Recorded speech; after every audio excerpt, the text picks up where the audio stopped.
The barn was supposed to be empty. Caleb Turner had checked it the night before, latched the door, walked the perimeter, done everything a man alone on a Wyoming ranch does before a hard winter storm rolls in. So when his lantern caught movement beneath the torn canvas in the back of his old wagon, his hand went to the rifle on his shoulder before his mind caught up with his eyes. 4 children stared back at him, silent, hollow-cheeked, holding each other the way animals do when they've already accepted that the trap is closed. And beneath them, a woman who wasn't moving.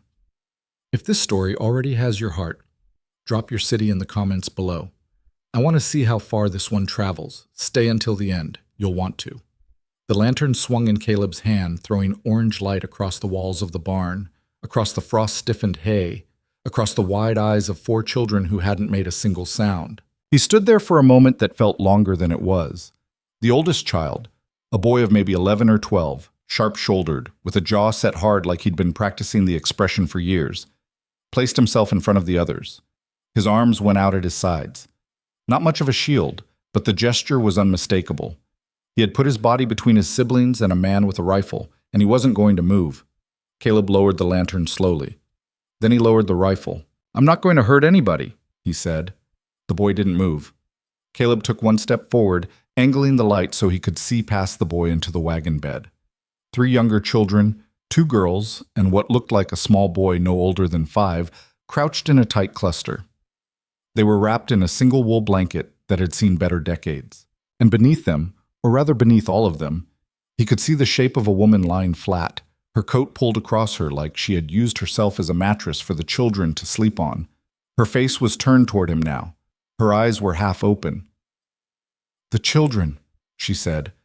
Her voice came out like something dragged across gravel. "Please, just the children." Caleb crouched down to her level. Up close, he could see she was younger than he'd first guessed, late 20s, maybe early 30s, but exhaustion and cold had carved years into her face that didn't belong there. Her lip was split. There was old bruising along her jaw, the yellow-green of something that had happened before the cold did. Her right hand, when she moved it toward the children, trembled. "What's your name?" Caleb asked. She blinked at him, like the question surprised her, like she'd been expecting something else. "Mara," she said. "Mara Bennett. Mara." He kept his voice level, the way he'd talk to a spooked horse. "Can you move?" She tried. He could see her try, saw the way her face tightened and her breath came out sharp and shallow. She made it about 3 inches before she stopped. "No," she admitted, like it cost her something to say it. Caleb set the lantern on the edge of the wagon. He looked at the oldest boy who still hadn't moved his arms from their protective spread. "What's your name, son?" A long pause. "Eli. Eli, I need to carry your mother into the house. She needs warmth, and she needs it now. You understand?" Eli looked at him for a long moment. Really looked, the way a boy who'd learned the hard way to read men would look. Whatever he found in Caleb's face, it was enough. He stepped aside. Caleb Turner was not a man built for gentleness. His hands were scarred from wire and weather, his shoulders broad from 15 years of working land that didn't want to be worked. His face creased in the particular way of men who spend most of their time squinting into distance. He was 41 years old, and he had lived alone for 6 of those years. And in that time, the house behind the barn had gone very quiet in ways that had nothing to do with sound. He carried Mara Bennett across the frozen yard as carefully as he knew how. She weighed almost nothing. That was the first thing that frightened him. Not the bruising, not the fever heat he could feel through her coat, but the simple weightlessness of her, like she'd been slowly disappearing for months. The children followed in a cluster.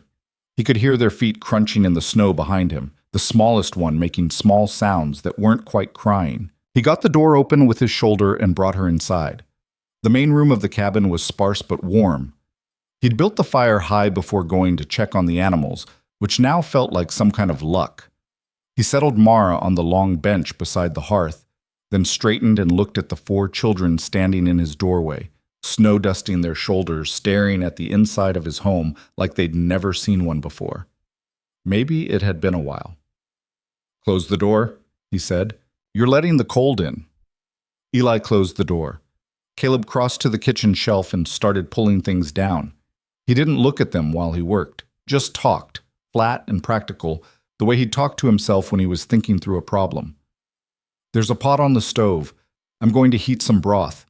While I do that, I need someone to tell me what happened. Silence. He turned around with the pot in his hand. 4 pairs of eyes watched him with an expression he recognized, the specific blankness of people who have learned that words cost something. Nobody has to say anything they don't want to say, he said, but I need to know if someone followed you here. The smallest girl, she couldn't have been more than 7, with dark hair plastered flat from the cold, looked at Eli. Eli looked at Caleb. We don't think so, Eli said carefully. We came through the North Pass. At night. Through the North Pass, Caleb repeated. In this weather. Yes, sir. Caleb set the pot on the stove. He thought about the North Pass, the narrow, rocky trail through the hills that most experienced men wouldn't attempt in winter, even in daylight. These children had come through it in the dark, carrying their mother. He turned back to the stove and said nothing for a moment. You did good, he finally said, to no one in particular. Getting her here. You did good. He heard something shift behind him, a small exhale, a release of something held too long, and he didn't turn around for it, because he suspected it was the kind of moment that needed privacy. Oh, he fed them first. That was the right order of things, he decided. Mara was feverish but stable. No wounds that were still bleeding, no bones that seemed broken, though her ribs on the right side made her flinch when she breathed too deep. He propped her head up and got broth into her in small spoonfuls while the children ate at his table. They ate the way people eat when they don't know when the next meal is coming, controlled but urgent. The smallest boy, whose name Caleb eventually learned was Thomas, age 5, finished his bowl and immediately looked at it like he was grieving it. Without a word, Caleb refilled it. Thomas looked up at him. His expression was very serious for a 5-year-old. Thank you, he said. You're welcome, Caleb said. The 2 girls were Clara and June, 9 and 7 respectively, dark-haired like their mother, with her same careful eyes. They ate quietly and watched everything. Clara in particular watched Caleb with an intensity that reminded him of a hawk, patient, measuring, waiting to see what kind of creature he was. Eli ate last after everyone else was served. Caleb noticed that. He didn't say anything about it. When the meal was done, Caleb gave the children his bedroom, the only bed in the house other than the small cot in the storage room which he'd move out for Mara. Eli started to protest. We can sleep on the floor. The floor's cold, Caleb said. Bed isn't. Take it. Eli looked at him. Why are you helping us? He asked. Not suspiciously exactly, more like a question he genuinely needed answered, like someone who'd gotten bad answers to it before and needed to know if this one would be different. Caleb considered the question seriously. Because you needed it, he said. Eli seemed to turn that over. Then he nodded once, sharp and small, and herded his siblings toward the bedroom. Mara's fever broke on the 3rd day. Caleb heard her before he saw her, heard the sounds of someone trying to move quietly in the room he'd set up for her, the careful placement of feet on floorboards, the controlled breathing of someone trying not to be a burden. He was at the kitchen table with his coffee when she appeared in the doorway, upright, one hand braced against the frame. She'd found a way to fix her hair. She was wearing her coat over the borrowed shirt he'd left for her. She was trying to look like someone who had this all under control. Mr. Turner, she said. You shouldn't be on your feet yet, he said. I need to... She stopped, started again. I need to understand the situation. The situation is you had a fever for 3 days and your ribs are bruised and you're still pale as January. My children are fine. They've been helping with the animals. Eli's got a good hand with the horses. He wrapped both hands around his mug. Sit down, Mrs. Bennett. She sat. Not because he'd told her to, he thought. More because her body made the decision before her pride could object. He poured her coffee, set it in front of her, sat back down across the table. For a moment, they just looked at each other in the winter light coming through the window. This woman who had appeared in his barn like something the storm had carried in, and this man who had not had a living person at his table in 6 years. I can't stay, she said. You're not well enough to travel. I'll be well enough in a day or 2. In this weather, through this terrain, with 4 children? He shook his head. You know that's not true. She looked down at her coffee. Her jaw was tight. "I don't want to bring trouble to your door," she said. It was said simply, flatly, as a fact, and not a plea. He respected that. "Tell me about the trouble," he said. She was quiet for a long time, long enough that he thought she might not answer. Then she wrapped both hands around the mug, the way people do when they need something to hold on to, and she started talking. Her husband's name had been Daniel Bennett. He'd died 14 months ago. Fever, swift and without mercy, the way frontier fevers often were. He'd left behind a ranch in Colorado, a modest operation with cattle and land and a small amount of savings. He'd also left behind a will that gave everything to Mara and the children, and a brother named Marcus Hale. "Hale," Caleb said. "Daniel's mother remarried when they were young. Different name." She said it without inflection, like a detail in a report. "Marcus always believed the ranch should have come to him, said Daniel was sentimental, said a widow with 4 children couldn't manage it." She paused. "He was right that I couldn't manage it alone, but that wasn't his concern." "What did he do?" "He started with lawyers, said the will was improperly drawn up, that Daniel hadn't been of sound mind at the end." Her voice was steady, but her knuckles had gone white around the mug. "When that didn't work the way he wanted, he started putting pressure on other ways. Blocked the buyers for our cattle. Made sure the hands I needed wouldn't hire on. Then when things got hard enough, he offered to help." She said the last word like it tasted wrong. "His kind of help." Which meant what? Which meant he would manage things for me, handle the estate, the legal matters, the accounts, and in exchange... She stopped. "He wanted the children," Caleb said quietly. She looked up sharply. "Not all of them," she said. "Just Eli. Daniel's heir. He wanted to take Eli as his ward, said he'd give him a proper education, a proper future, and if I agreed, he'd let the rest of us keep the ranch." Her voice stayed even. Caleb thought it was costing her considerably to keep it that way. "As if I would ever..." She stopped again, breathed. "I told him no." He came back with a different kind of persuasion. The bruising along her jaw, the split lip, the ribs. "And then you ran," Caleb said. "And then I ran." He was quiet for a moment. Outside, he could hear the sound of children, could hear Thomas's high voice saying something, and Eli's lower response, and then Clara laughing at something, and the ordinary, impossible miracle of that sound coming through his walls. "He'll come looking," Caleb said. It wasn't a question. "Yes. How long do we have?" She looked at him strangely when he said "we," like the word had landed wrong, or maybe right, in a way she hadn't expected. "I don't know," she said. "A week, maybe? He's thorough." Caleb nodded slowly. He turned his coffee mug in a circle on the table, looking at it. "Then we have a week to figure out what comes next," he said. "Mr. Turner." "Caleb." She paused. "Caleb," she said carefully, "I appreciate everything you've done. I do. But this isn't your problem. This isn't your fight." He looked up at her then. His eyes were gray-blue, set deep in a weathered face, the kind of eyes that had seen enough of the world to be direct without being unkind. "Mrs. Bennett," he said, "a woman and 4 children showed up half dead in my barn in a January blizzard. The way I was raised, that makes it at least a little bit my business." She opened her mouth, closed it again. "Besides," he said, and there was something almost dry in his voice, not quite a smile but near enough, "it's the first interesting thing that's happened on this ranch in 6 years.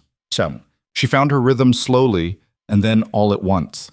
By the end of the first week, Mara was helping in the kitchen in the mornings, moving with the careful economy of someone whose ribs still reminded her of their existence, but who refused to acknowledge them. She knew how to cook, really cook, not just survive. And the smell of food in the cabin changed, became something more layered and intentional than the simple meals Caleb made for himself. He came in from the morning feed one day to find biscuits on the table and something braised low on the stove, and he stood in the doorway for a moment with the cold still on his coat and a feeling he didn't quite know what to do with. The children had distributed themselves through the property with the natural efficiency of a crew that had been working together their whole lives. Eli was in the barn by dawn every day, following whatever Caleb was doing with quiet attention, and then doing the same thing without being asked. Clara had appointed herself the keeper of the chickens and took the responsibility with a seriousness that Caleb found quietly hilarious. June followed her mother around the cabin, learning whatever was being done and asking small, careful questions. And Thomas had decided, with the absolute certainty of a 5-year-old, that Caleb was his particular person.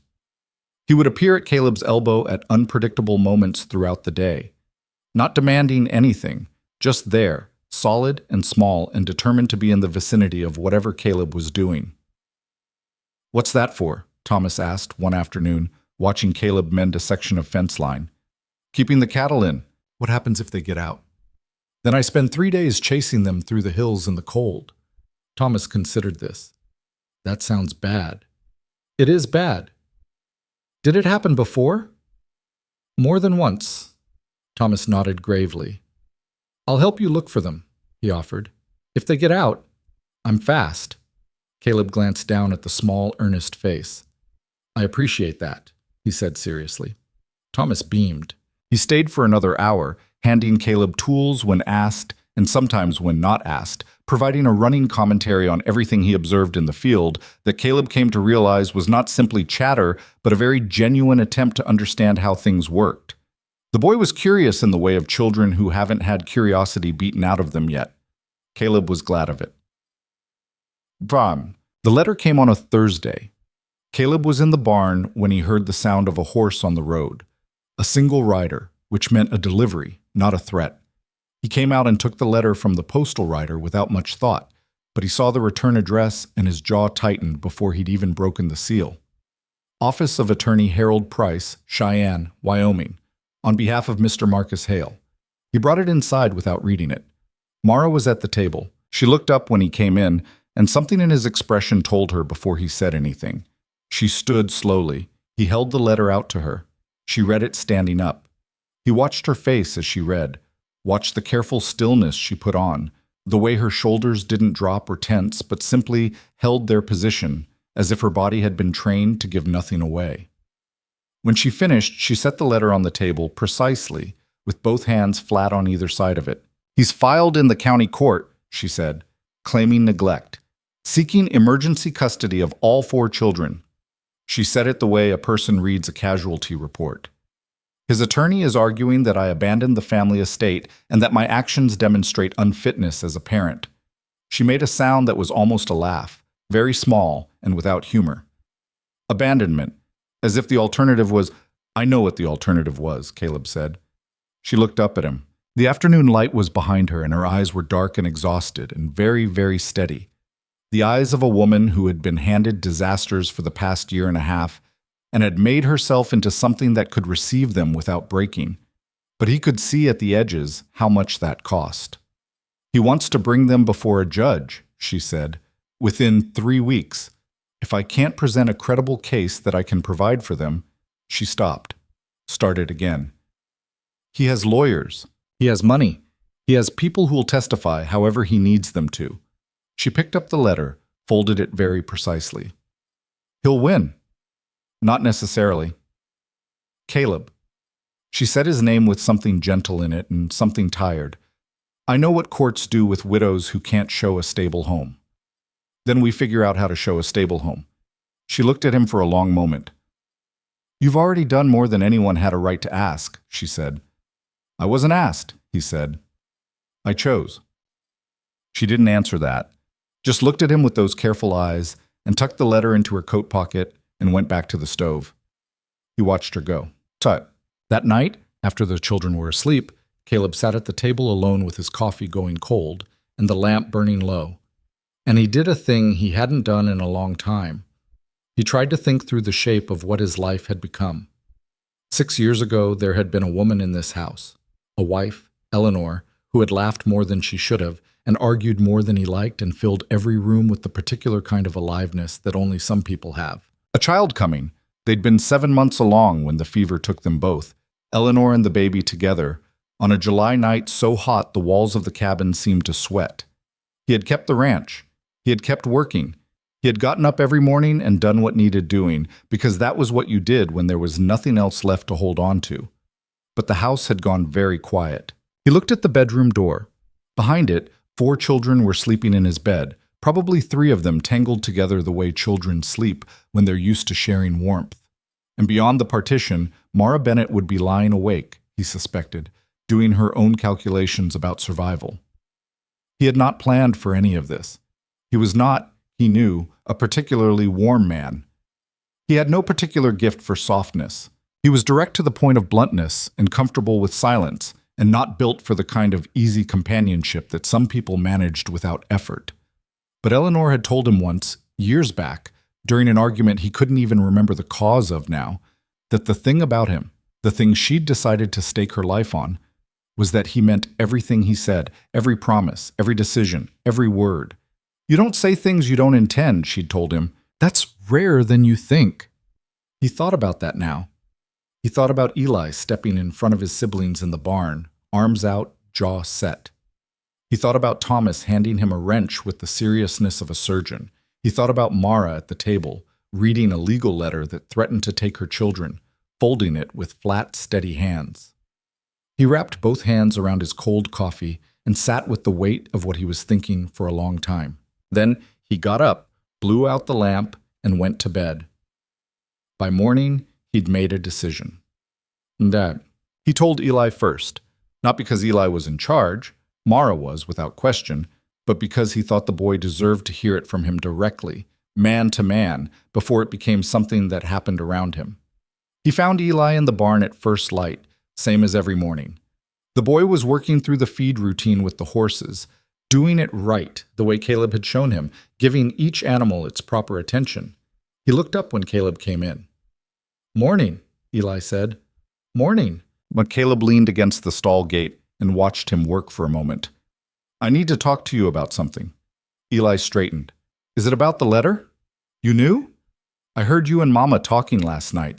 The walls aren't thick." He said it without apology. "He's coming, isn't he?" "Probably." Eli looked at his hands. He was holding a feed scoop. He turned it once. "I always knew he would," he said. "I told Mama we should just keep running, get somewhere far enough that he couldn't follow." He paused. "She wouldn't. She said running was no way to live." "She's right," Caleb said. "I know." Eli looked up. "But right doesn't always mean safe." "No," Caleb agreed. "It doesn't." They were quiet for a moment. A horse shifted in the stall beside them, huffing softly. "What are you going to do?" Eli asked. Caleb looked at the boy, 12 years old maybe, sharp and careful and carrying more than 12 years' worth of weight on those narrow shoulders. He deserved a straight answer. "I'm going to ask your mother something," Caleb said, "and it'll be her choice entirely. But I wanted you to know that whatever she decides, you and your brother and sisters are not going anywhere you don't choose to go. Not while I can do anything about it." Eli studied him, that same hawkish assessment. "You mean it?" Eli said finally. Not a question. "I mean it." Another long look. Then Eli gave one of those small, sharp nods, the gesture Caleb was coming to recognize as his particular version of all right then, and turned back to the horses. "You should go talk to her," Eli said. "She's up. She was watching the road when I came out." Caleb found her at the window, exactly as Eli said. She turned when she heard him come in, and something in his expression must have told her that this was a different kind of conversation because she straightened slightly and waited. He came to stand across from her. Outside, the Wyoming sky was going pale and cold above the hills. Somewhere out there, a man named Marcus Hale was putting his plans together. "I have a proposal," Caleb said. She looked at him. "I'm listening," she said. He told her. He was direct and plain about it, as he was with everything, and he watched her face while he talked, watched the stillness, the careful processing, the way her eyes moved slightly, the way eyes do when a mind is working fast behind them. When he finished, she was quiet for a long moment. "You'd do that," she said, "for strangers." "You're not strangers anymore," he said. "Not after 2 weeks." She shook her head slowly. "Caleb, it solves the legal problem," he said. "A married woman with a stable home and an established ranch. That changes the case entirely. Hale's lawyers built their argument on instability. Take that away and—" "I know what it does legally," she said. "That's not what I'm asking." She looked at him directly. What does it do to you? He thought about Eleanor.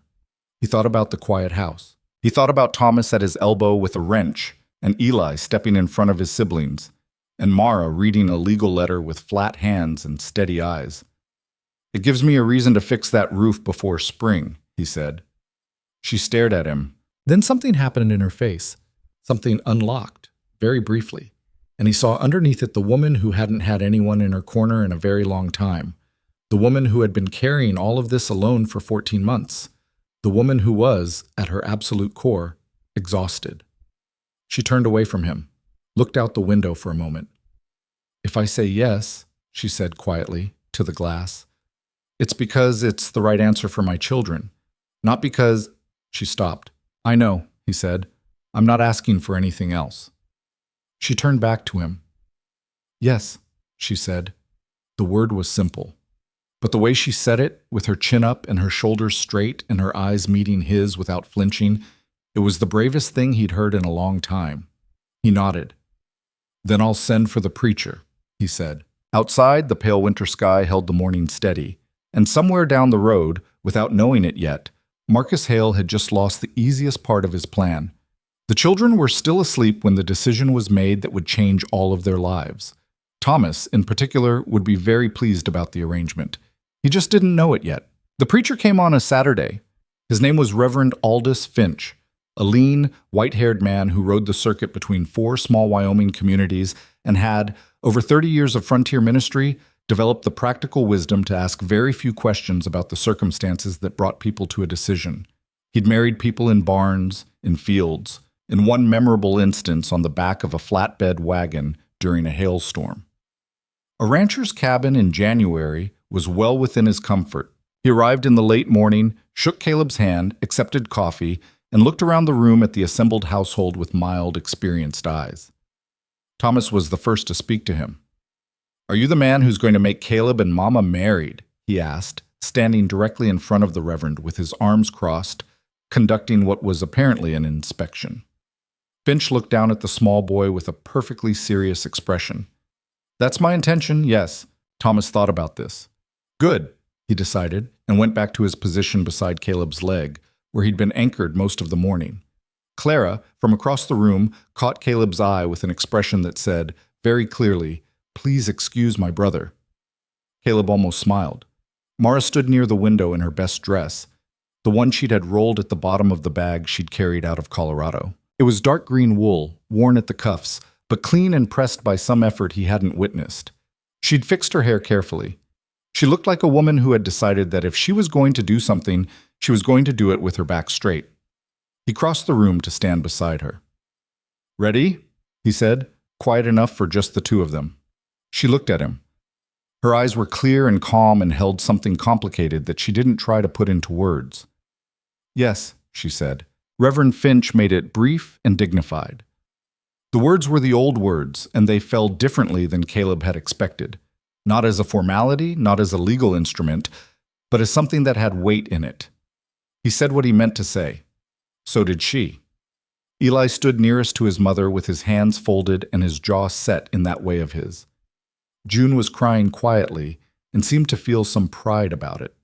Clara watched everything. Thomas kept his hand on Caleb's sleeve for the duration, as if making sure nothing went wrong. When it was done, Finch signed the certificate, shook both their hands, accepted a second cup of coffee and a plate of Mara's biscuits, and was back on his horse within the hour. The door closed behind him. The 5 of them stood in the cabin in the particular silence that follows something that cannot be undone. Thomas broke it. Does this mean we live here now? He asked. Caleb looked down at him. Yes. Thomas considered the walls, the ceiling, the stove, the window with the hill visible through it. He appeared to conduct a thorough assessment of the property's merits as a permanent residence. Good, he said again, and went to find his coat, apparently satisfied that the important business of the day had been handled. The days that followed settled into a pattern that was, on its surface, entirely practical. There were animals to tend and repairs to make, and the ordinary machinery of winter survival to maintain. But something in the texture of the days had changed, something small and significant that Caleb noticed without quite being able to name. The house was louder, not disruptively so, but persistently. The sound of people moving through rooms with purpose, conversation drifting from the kitchen, the back and forth of children working through disagreements and reconciliations with the speed only children manage. Clara had taken to reading aloud in the evenings from the 2 books Caleb had on his shelf, which were a surveying manual and a collection of frontier histories, and she did it with such complete commitment to the material that even Eli listened. "This says Sioux warriors could ride 40 miles in a day," Clara announced one evening, with the tone of someone presenting evidence. "That's a lot of miles," June said. "It's an extraordinary amount of miles," Clara confirmed. "How far is it to town?" Thomas asked Caleb. "About 12. Thomas absorbed this. "So we could get to town in—" He worked his fingers. "A lot of less than a day." "By those calculations, yes. Could we get there faster if we were warriors?" "Thomas," Eli said, "it's a reasonable question." Caleb looked at the fire. There was something moving behind his chest that he didn't immediately identify, and then he did. It was amusement, simple and genuine, the kind he hadn't had cause for in a long time. He kept his face neutral and said nothing, which was his way. But Mara, from across the room where she was mending a tear in June's coat, glanced up and caught his expression in that unguarded moment. He saw her see it. She looked back down at her work, but the corner of her mouth had moved. That was how it was between them. Careful, peripheral, conducted mostly in the spaces between words. They were sharing a house, but giving each other room in it, moving around each other with the polite attention of people who understood that this arrangement had rules they hadn't fully articulated yet. He slept on the cot he'd moved to the corner of the main room. She had the storage room. They didn't discuss it. The logistics of the arrangement were what they were, and both of them were practical enough to focus on the parts that mattered. What mattered was what Hale's attorneys would see when they arrived. Because they would arrive. That was the certainty Caleb organized his thinking around. A man like Marcus Hale, a man who had used lawyers and hired pressure and, when those failed, his fists, was not the kind of man who received bad news and revised his plans. He was the kind of man who escalated. The marriage certificate changed the legal architecture of his case considerably, but it didn't change what he was, and men like that found other angles. Caleb started making inquiries in town. He rode in on a Tuesday, hitched his horse outside the territorial land office, and spent 2 hours with the county recorder going through what property rights looked like for a married couple on an established claim. He rode to the small office above the feed store where a man named Patterson operated as a local attorney. Not a great lawyer, but an honest one, which in Caleb's experience mattered more, and laid out the situation in plain terms. Patterson listened without interrupting. When Caleb finished, the attorney leaned back in his chair and looked at the ceiling. "Hale's filing is in Colorado, not Wyoming," Patterson said. "That's right. Which means jurisdiction is unclear at best. A Wyoming judge isn't going to be enthusiastic about a Colorado attorney walking in and claiming authority over a family resident in Wyoming." "That's what I thought." "You're married legally. She's your wife. The children are on your property, under your care."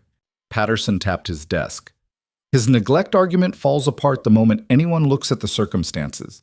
He'd have to prove that the marriage isn't legitimate, that you're not genuinely providing for the family, or that there's some other grounds for custody to be reconsidered. He paused. "What's Hale's relationship to the children, exactly?" "No blood relation. He was the stepbrother of their father. So no direct claim, just the will dispute." "Which he's been losing, from what Mara says." "Then what he's got is money, spite, and a willingness to make this expensive and unpleasant." Patterson looked at Caleb steadily. "Men like that win by exhausting their opponents. They know most people can't afford to fight as long as they can." Caleb met his gaze. "I'm not most people." Patterson nodded slowly. "I'll draw up the paperwork establishing your household and file it in the county. Gives you something formal to stand on if he comes through Wyoming jurisdiction." "Good, do that." He rode back in the late afternoon with the pale winter light cutting sideways across the hills, and he let himself think, for the length of that ride, about what the next weeks were likely to look like. Hale wasn't going to simply accept a letter from a Wyoming attorney informing him the landscape had changed. There would be a response. There would be escalation. There would probably, at some point, be men on his road. He was thinking through the specifics of that when he came over the last rise and saw the smoke from his chimney and through the window, the warm light of his cabin, and in the yard. June and Thomas chasing each other around the water trough, while Clara watched with the supervisory air of a general, calling out occasional rulings on contested points of the chase. He slowed his horse without meaning to. He stayed there on the ridge for a moment, watching his property look like it had once looked a long time ago, when there had been life in it. Then he rode down. Jump. Mara found the way to talk to him gradually, the way water finds its way through stone, not by force, but by patience and persistence and the simple fact of time.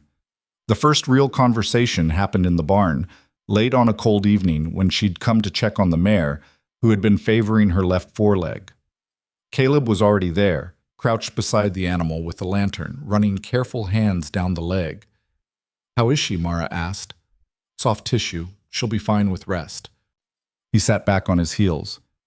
"You know horses?" "My father kept 3. I spent most of my childhood in a barn." She came to crouch beside him, studying the mare's leg with genuinely knowledgeable eyes. "Daniel didn't. I always thought that was funny. A rancher who didn't have the instinct for animals." "What did he have the instinct for?" She was quiet for a moment. "People," she said with something fond in it, and also something grieved. He could read a room in 30 seconds, know exactly who needed what and how to give it to them. The hands loved him. She touched the mare's flank lightly. He would have been terrible at this. She gestured at the leg, and he would have laughed about it. Caleb thought about what it took to say the name of someone you'd lost without flinching. He knew something about the work that required. "Sounds like a good man," he said. He was. She straightened. Not a perfect one, but a good one. She looked down at the mare. He would have... She stopped. "What?" She shook her head slightly, started again. "He would have wanted them to be somewhere safe. That's all I know for certain. Whatever else was complicated at the end, that was simple." She looked at Caleb. "You've given them that. I know I said I was grateful before, but I mean it in a different way now than I did that first morning. I mean it with more behind it." He was quiet for a moment, uncomfortable with thanks in the direct form, as he always had been. "They're easy to do right by," he said. "That makes it easier." She studied his profile.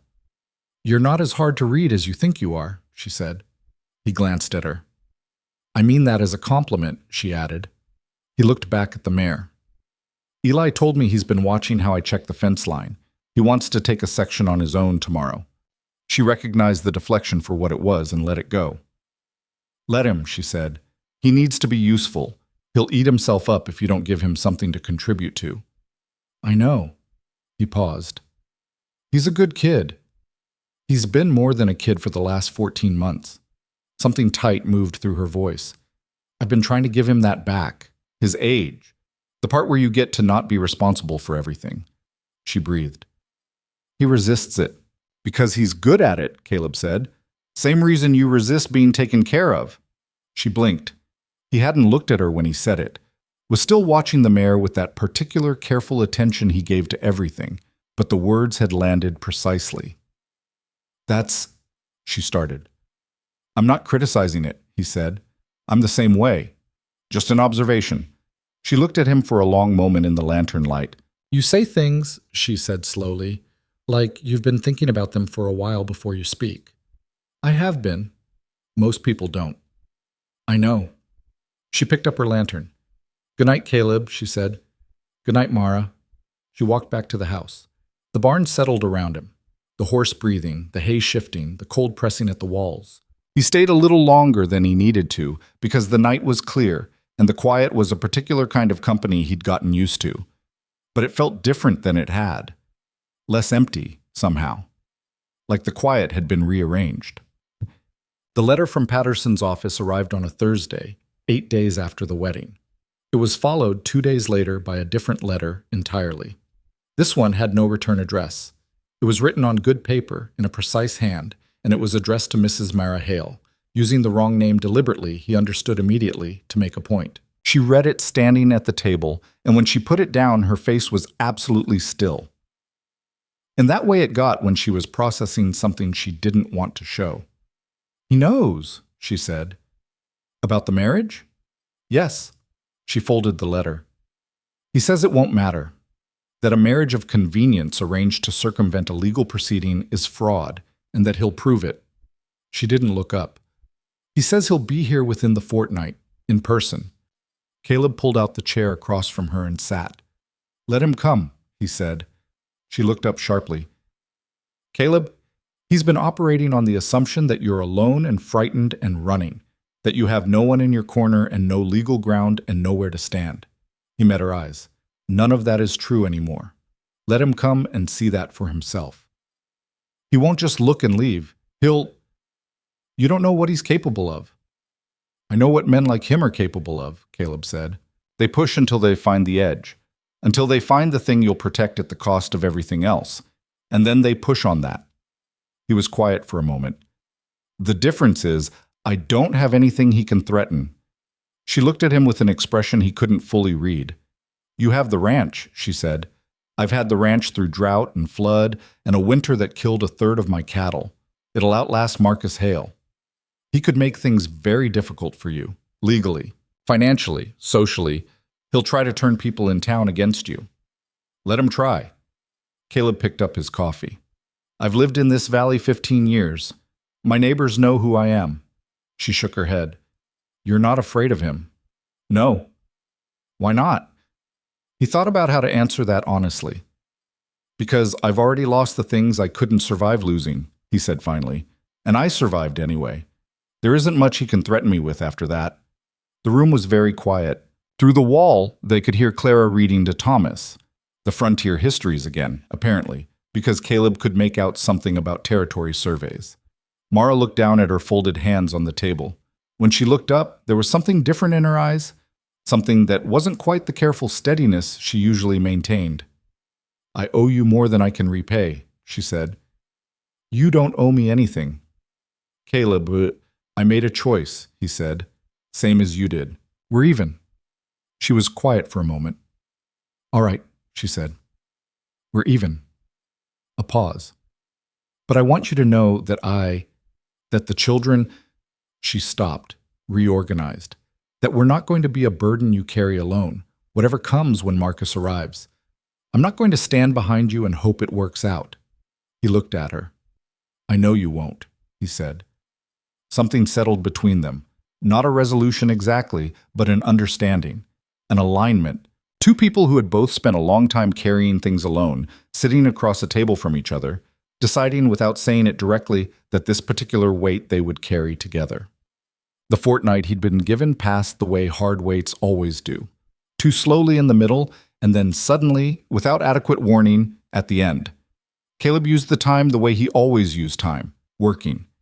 He made the repairs on the barn roof he'd been putting off since October, shored up the fence on the east side of the lower pasture, put in a new bolt on the cabin door that would hold against considerably more force than the old one. He reorganized the tack room in a way that had a secondary purpose he didn't mention, clearing floor space, making sure the back entrance was unobstructed. Eli watched him with those observant eyes, and eventually, one morning, said quietly, You're getting ready for something. Good observation, Caleb said. Is there anything I should be doing? Caleb looked at him. 12 years old and asking how he could help defend his family. Yes, he said.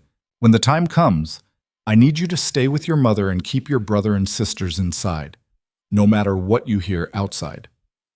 Eli's jaw tightened. I know you could. That's not what I'm asking. He met the boy's eyes directly. I'm asking you to be the person who keeps them safe in the house. That's not a lesser job. That's an equal one. Eli thought about this for a moment. Then, with that sharp nod that meant the decision had been made and wouldn't be revisited, all right, I need your word on it. You have it. Mara, for her part, had written a letter of her own to the county courthouse in Colorado, requesting records of her husband's original will filing, and to two of Daniel's former ranch hands who she believed would speak honestly about Marcus Hale's conduct over the past year. The letters went out with Patterson's assistance, and two of them came back within the week with replies that made Patterson sit up straighter in his chair when he read them. This is better than I expected, he told Caleb when Caleb rode to his office to collect the responses. One of these men says he witnessed Hale threaten Mrs. Bennett directly, your wife, and is willing to state so in an affidavit. Can we get it filed? Already started the paperwork. Patterson looked at him over his desk. Hale's attorneys are going to have a harder time than they expected. Good. It won't stop him from showing up, though. I'm not expecting it to. Patterson set down the papers and looked at Caleb with the frank assessment of a man who'd known him for years. Are you expecting trouble? Caleb considered the question. I'm expecting a man who's used to getting what he wants to show up and discover that things have changed, he said. What he does with that information is his choice. Patterson nodded slowly. I'll be in town, if you need me. I know where to find you. He rode home through a gray afternoon, the hills folded around the valley like something keeping watch, and by the time he came over the ridge and saw the smoke from his chimney, he had a feeling that was familiar from a different part of his life. Not fear exactly, but the heightened clarity of the period before a storm breaks. The sharpened attention, the sense of everything settling into its final positions. It was almost a relief, in a way. The waiting part was always harder than the thing itself. He came through the door to find dinner already on the table, June setting out the plates with the careful ceremony she brought to everything, Thomas following behind her with a proprietary air he'd developed around the silverware. Clara was describing something to her mother in animated terms involving the structural integrity of beaver dams, which she'd apparently encountered in the surveying manual. Eli looked up when Caleb came in. One look passed between them. Nothing needed to be said. Caleb hung his coat on the hook by the door. Smells good, he said. Venison stew, Mara said, from the stove. Clara found dried herbs in your storage shelf. Those were from last summer. They're still good. She turned to look at him. Her eyes asked the question her voice didn't. He gave her the smallest nod. Good news from Patterson. Something eased in her face. Sit down, she said. All of you. It's ready. They sat around the table, all 6 of them in what had somehow, over the course of 3 weeks, become the arrangement that felt correct. Thomas had claimed the seat next to Caleb with the implacability of a small, determined person and held it with the consistency of a treaty obligation. Mara sat at the opposite end. The others distributed themselves according to whatever logic children apply to these things. The stew was good, better than good, actually. The herbs made a difference, and the venison was tender, in the way of something cooked slowly and with attention. Halfway through dinner, Thomas put down his spoon with the air of someone who had been building toward a major announcement. I think, he said gravely, that we should get a dog. Thomas, Eli said. It's a reasonable proposal, Thomas said. Dogs are useful. They can hear things before we can. If someone comes... He stopped, looked at Caleb, looked at the table. Dogs are also good, he added, at a different register, for just regular reasons, like company, and being soft. The table was quiet for a moment. Then Clara said, with the air of someone documenting proceedings, He's not wrong about the hearing. They documented it in... Clara, Mara said gently. A lot of books, Clara finished, slightly deflated. June put her hand over Thomas's. Caleb looked at his plate. The moving thing was happening behind his chest again. That particular unnamed thing that had been happening with increasing frequency since 6 weeks ago, when he'd walked into his barn with a lantern and found the world rearranged. We'll talk about the dog, he said. Thomas's face lit up like a struck match. After winter, Caleb added. That's a yes, Thomas informed his siblings in a stage whisper. It's a maybe after winter, Caleb said. He said dog, Thomas said happily, and picked up his spoon. Mara looked at Caleb from her end of the table. The candle between them was burning low. Outside, the wind was picking up, a thin, keening sound that meant weather coming in off the hills. Inside, the stove threw its warmth across everything, and the room smelled of venison and wood smoke and dried summer herbs. She looked at him the way she'd looked at him in the barn, with that considered, careful attention, the expression of a woman taking an accurate measure of something.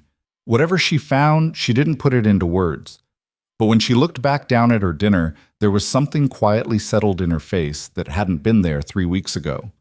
The wind pressed against the walls, the fire held, and at the end of the table, Thomas was already naming a dog that didn't exist yet, moving through options with the thoroughness of someone who intended to get this right, while his sisters argued competing merits, and Eli told him all three names he'd suggested so far were terrible. Caleb ate his stew and listened to his house. Somewhere down the road, Marcus Hale was coming. But not tonight.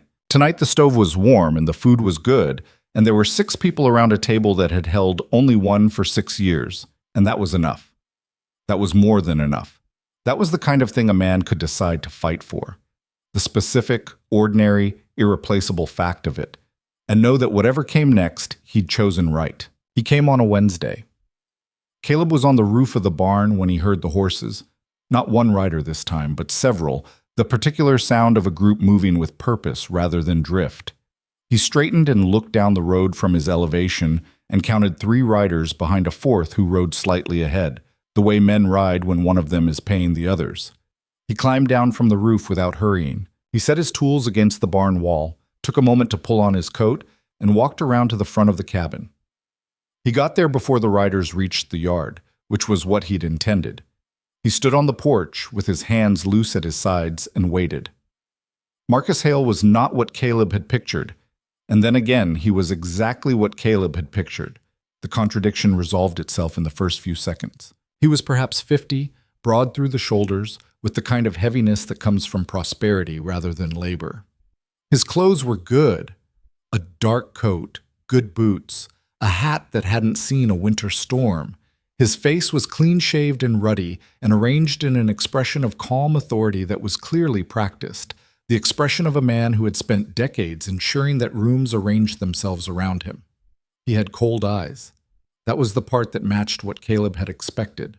He pulled his horse to a stop at the edge of the yard and looked at Caleb on the porch, with an expression that was almost amused, as if the presence of a single man standing between him and what he'd come for was a detail he found faintly entertaining. "Turner," he said. Not a question. He already knew. "Hale," Caleb said. The 3 men behind him stayed on their horses. They were hard-looking men, not gunfighters exactly, but the kind of hired practical muscle that money buys when it wants a problem solved without leaving obvious marks. They didn't reach for anything. They just sat. Hale swung down from his horse with the ease of a man in no hurry. He tied his reins to the post at the edge of the yard. Doing it himself, Caleb noticed, not handing it off to any of the 3 men behind him. A dominance gesture. This was his territory now, the action said. "I'd like to speak with my sister-in-law," Hale said. "If you don't mind." "She's my wife," Caleb said. "You can say what you need to say to me." Hale smiled. It was a well-constructed smile, warm on the surface, nothing underneath. "I'm sure she's capable of speaking for herself." "She is. She's also not interested in speaking with you." Hale tilted his head slightly, like a man hearing something imprecise. "I think you may be overestimating your position, Mr. Turner. I've come a long way. I'd like to resolve this civilly. What would civil resolution look like to you?" "Mara and the children return to Colorado with me. The estate matter is settled under terms I've already proposed to her. Everybody goes home in this—" He gestured at the cabin, the yard, the bare hills. "Arrangement concludes without further unpleasantness." Caleb was quiet for a moment. The wind moved across the yard and picked up a trace of snow dust from the ground and set it down again. "That's not going to happen," he said. Hale looked at him steadily. The warmth went out of the smile the way warmth goes out of an unattended fire. Gradually, then all at once. "You understand," Hale said, "that the marriage doesn't resolve the legal matter. It may complicate it temporarily. It doesn't resolve it." "My attorney disagrees." "Your attorney is a man working out of a room above a feed store. My attorney handles cases in 3 territorial courts." He paused to let that land. "The marriage will be challenged. A union entered into specifically to obstruct a legal proceeding is fraudulent on its face, and when it's invalidated, the situation returns to what it was, a widow with no resources and no stable home for 4 children. "The marriage isn't fraudulent," Caleb said. "Isn't it?" The warm smile came back, smaller now. "A rancher alone for 6 years, suddenly married to a woman who appeared in his barn 2 weeks prior, a woman fleeing a legal proceeding?" He spread his hands. "I'm simply going to present the facts as they are." Behind Caleb, the cabin door opened. He didn't turn around. He kept his eyes on Hale and heard, rather than saw, Mara come to stand beside him. She'd put on her green wool dress, the same one she'd worn for the ceremony, and her hair was fixed and her hands were at her sides, and she was, Caleb thought, the most composed person on the porch. Hale looked at her. Something moved in his face, not softness, but a recalibration, the look of a man adjusting his approach based on new information. "Mara," he said. "Marcus," she said. Her voice was even. Caleb could feel what it cost her to make it that way. Could feel it the way you feel a current in still water. "You look well," Hale said. "Better than I expected, honestly, given everything." He said it with a kind of proprietary concern, as if her well-being were something he had a stake in. "The children are well?" "My children are well," she said. The "my" was quiet and absolute. Hale nodded slowly. "I'd like to see them." "No." The single syllable fell between them like something dropped on stone. Hale's expression didn't change. "Mara, I understand you're frightened. I understand that what happened between us in Colorado." "What happened between us in Colorado?" she said, and her voice was still even, still controlled, but something had come into it that Caleb could feel like a change in air pressure. "Was that you threatened my son and then put your hands on me when I refused to give him to you." She looked at Hale with the specific directness of someone who has rehearsed this moment enough times that the fear of it has been replaced by something harder. "I'd like you to say what you came to say. Then I'd like you to leave my husband's property." Hale was quiet for exactly the right amount of time to suggest that he was being patient with something unreasonable. "I have legal papers," he said, "filed in the Wyoming Territorial Court." He reached into his coat and produced a folded document, challenging the validity of this marriage and requesting emergency custody review for the children on grounds of— "I know the grounds," Mara said. "I've read your letters." "Then you know this doesn't end here."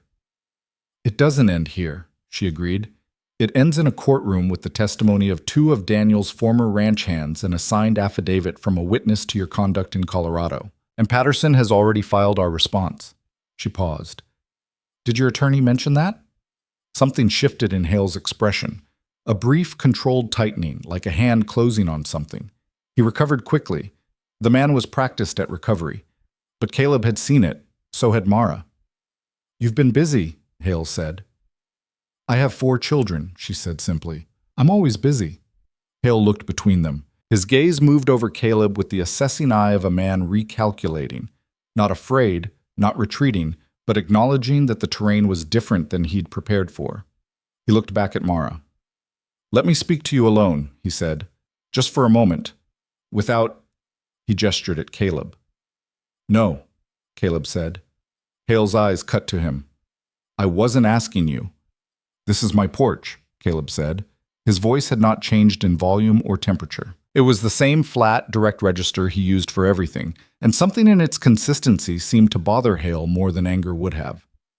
"You'll say what you have to say with both of us standing here, or you'll say it in court. Those are the options." A long moment. The 3 hired men on their horses shifted slightly, not moving toward anything, just adjusting.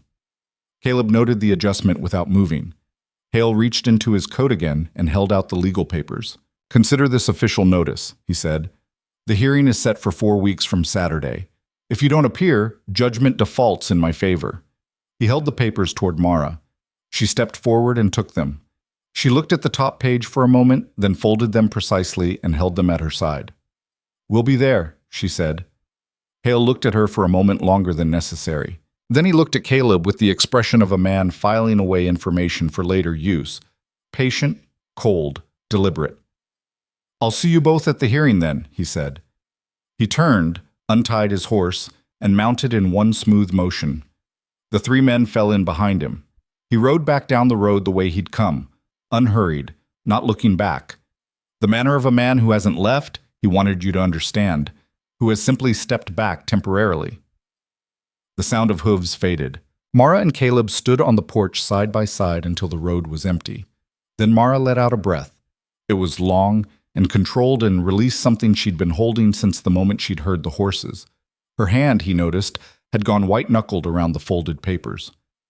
"That could have gone worse," she said. It will go worse before it gets better, he said honestly. She turned to look at him. Her eyes were very bright. I know, she said. But I didn't run. A pause. I didn't want to run. He looked at her. I know, he said.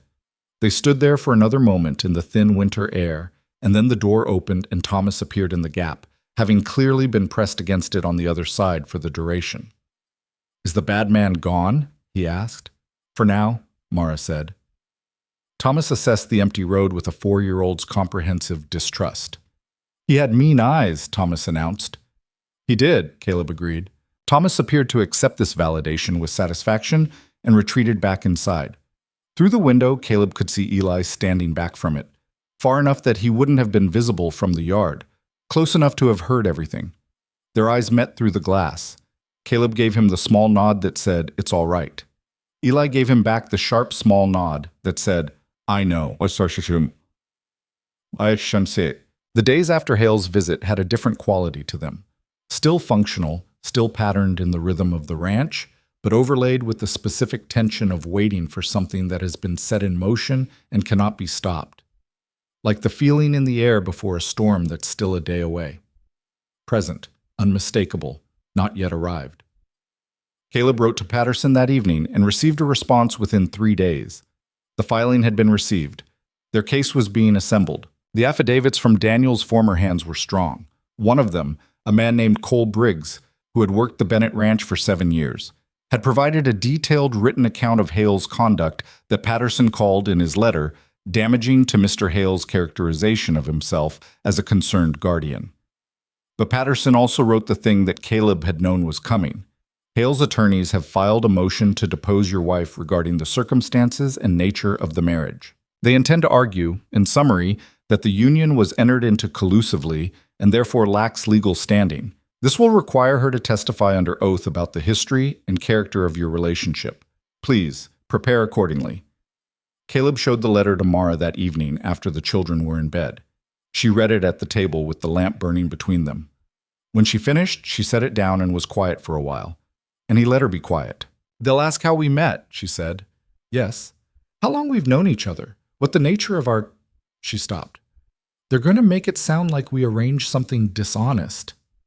It wasn't dishonest, he said. You came here. I helped you. We made a practical decision together. None of that is a lie. People will call it a marriage of convenience. They can call it what they want. Caleb. She looked at him directly. A court won't simply take our word for it. They'll want evidence of what a real marriage looks like. Shared life, shared decisions. They'll talk to people in town. They'll ask whether you and I are... She stopped again, and something careful moved across her face. You know what they'll be looking for. He did. He'd been thinking about it since Patterson's letter arrived, turning it over in his mind with the same systematic attention he gave to every problem on the ranch. The components, the stakes, the available options. Then we make sure there's nothing false about what they find, he said. She looked at him. Her expression was precise and searching. What does that mean to you, Xian? She asked. It means we stop treating this like a temporary arrangement we're managing separately. He said it plainly. It means we operate like what we are, which is a household, a family. We've been doing that. More than we have. He met her eyes steadily. I'm not asking for anything that isn't appropriate between two people in this situation, but we're going to court in 4 weeks, and they're going to put you under oath and ask what your husband is like, and you need to be able to answer from something real. The lamp between them threw its small circle of light. Outside, the wind moved across the roof in long, sweeping sounds. You've thought about this very carefully, she said. I think carefully about most things, he said. She was quiet for a moment. Something was moving through her expression. Not resistance exactly, but the particular thoughtfulness of a person navigating something with real edges. Something that could cut if handled carelessly. Caleb, she said, and his name in her voice had something tentative in it, something that was not like her usual directness. What is this to you? Honestly. He was quiet for long enough that she started to qualify the question. I only ask because I know why you ask, he said. He looked at his hands on the table for a moment. This was the kind of question he was not built for easily. The territory where plain speaking required a different kind of courage than standing on a porch in front of 4 hired men. It started as a practical solution. That's true. I won't dress it up into something it wasn't at the beginning. And now? He looked up at her. Now, he said slowly, I come in from the barn in the morning and there's something different about coming in. There are people here. There's a reason the fire's been built up already and the coffee's on and… He stopped, tried again. I spent 6 years making peace with the fact that the house was going to stay the way it was after Eleanor died. And then in about 3 weeks it stopped being that house. He looked at her steadily. That's not nothing to me. She held his gaze for a long moment. Eleanor was your wife, she said quietly. Before. Yes. You don't talk about her. I don't talk about most things. No, she agreed, and then, carefully, what was she like? It was the kind of question that had an obvious answer and a true one. He chose the true one. She was loud, he said, in the best way. She thought silence was something that needed correcting. A pause. She was usually right about most things, and honest about the times she wasn't. She made this place feel like more than a business proposition. He looked at the table. When she died, the proportion of the world I was willing to care about got smaller. I didn't decide that. It just happened. And now? He looked at the lamp. He looked at Mara. It's getting bigger again, he said. I don't know what to do about that entirely, but I'm not pretending otherwise. The room was very quiet for a moment. Then Mara reached across the table and placed her hand over his, not with any dramatic intention, gently, precisely, in the way she did most things. I'm not pretending otherwise either, she said. I want you to know that. Whatever this is or becomes, I'm not using you, and I'm not just enduring this arrangement until the legal matter is resolved. She looked at him with her clear, steady eyes. I want to be here. I want my children to be here, and I'm… Grateful doesn't cover it, but it's the closest word I have right now. He turned his hand over beneath hers, his scarred, weathered hand around her smaller one. It'll do, he said. She almost smiled. It was the kind of almost smile that held more in it than a full one would have. They sat like that for a while. Two people who had both lost things and rebuilt themselves around the loss, sitting across a table in a winter cabin with their hands together and the lamp burning low, and nothing that needed saying right at that moment. The week before the hearing was when things got complicated again, and the complication came from a direction Caleb hadn't fully anticipated, which was the town itself. He'd ridden in to pick up supplies on a Tuesday and encountered 2 things in short succession. The first was Dan Whitaker, who ran the hardware supply and had known Caleb for a decade, who greeted him with a warmth that had an undercurrent to it. The warmth of someone who wants to say something and is deciding whether to. Heard you got married, Whitaker said. I did, Caleb said. Quick business, Whitaker said. Not unkindly, more like a man acknowledging weather. It was the right time, Caleb said. Whitaker looked at him for a moment.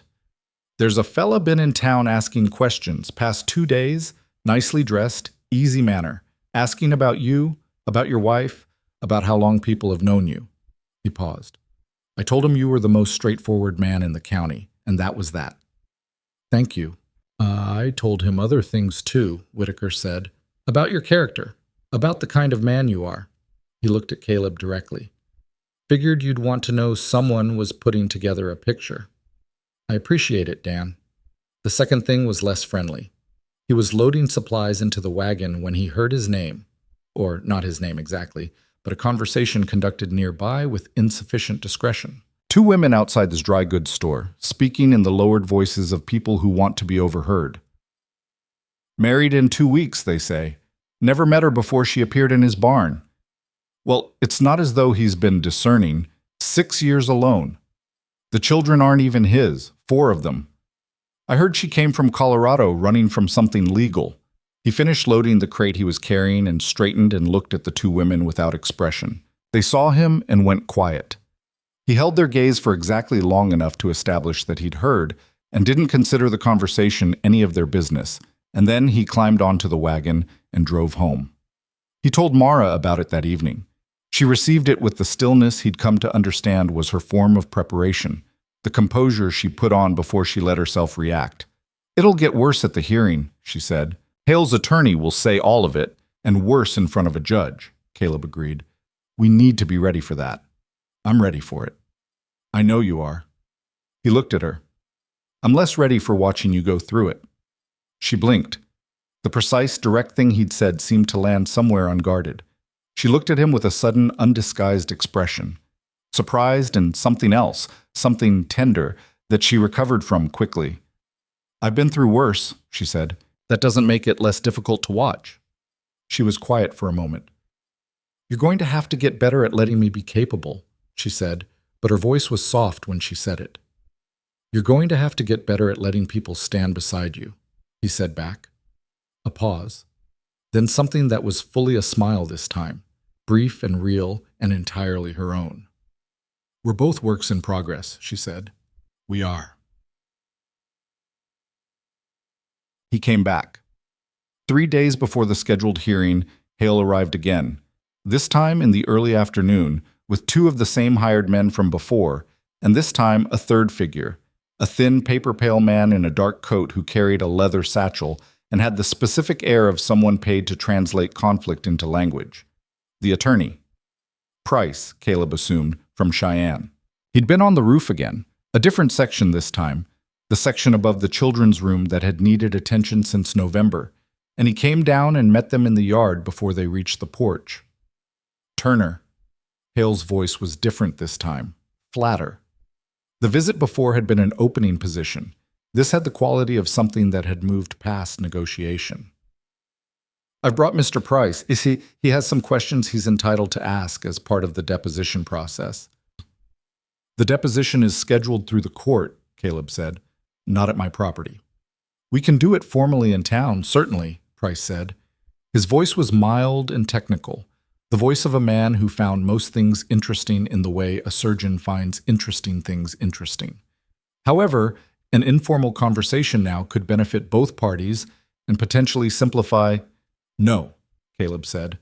Price adjusted his satchel. "Mr. Turner, you have a deposition scheduled. My wife will be there with our attorney. Anything you want to ask it there." He looked at Hale. "Was there something else?" Hale's jaw tightened slightly. He looked past Caleb at the cabin, and there was something in that look that Caleb didn't like, a calculation, a measurement, the look of a man noting dimensions. "I'd like to see the children," Hale said, informally. "To satisfy myself, they're well. They're well. You'll forgive me if I need more than your word on that. You'll have the court's assessment at the hearing. That'll have to satisfy you." "Caleb," Mara's voice from behind him. He turned. She was standing in the doorway, not as she'd been the first time, with the door barely open, but fully in it, one hand on the frame. Her expression was composed and her posture was straight, and her eyes on Hale had the quality of something that had moved past fear into something harder. "Let him see them," she said. Caleb looked at her. "From here," she added, "from the yard. They can come to the door." He turned back to Hale. Hale's expression had shifted slightly. Recalculated again, Caleb thought, the way it had on the first visit. The man was constantly mapping, constantly adjusting. It was the most dangerous thing about him. "Fine," Caleb said. Mara called back into the house. After a moment, all 4 children appeared in the doorway behind her, clustered, looking out at the yard with varying degrees of expression. Clara was watchful. June pressed close to her mother's side. Eli stood straight with his arms folded and his jaw set in the expression he saved for situations where he was working hard not to say something. Thomas looked at Hale with the frank assessment he gave to all unfamiliar people, as if running them through a system. Hale looked at them. Something crossed his face that was not quite what Caleb expected, not the cold calculation of before, but something more complicated that moved too fast to name. "Eli," Hale said, "you've grown." Eli said nothing. "Your father would have been—" "Don't," Eli said, quietly, precisely. The single word of a boy who had decided exactly what he was and wasn't going to accept. Hale blinked. He looked at Mara. "You've turned him against me," he said, and there was something in his voice now that wasn't strategy.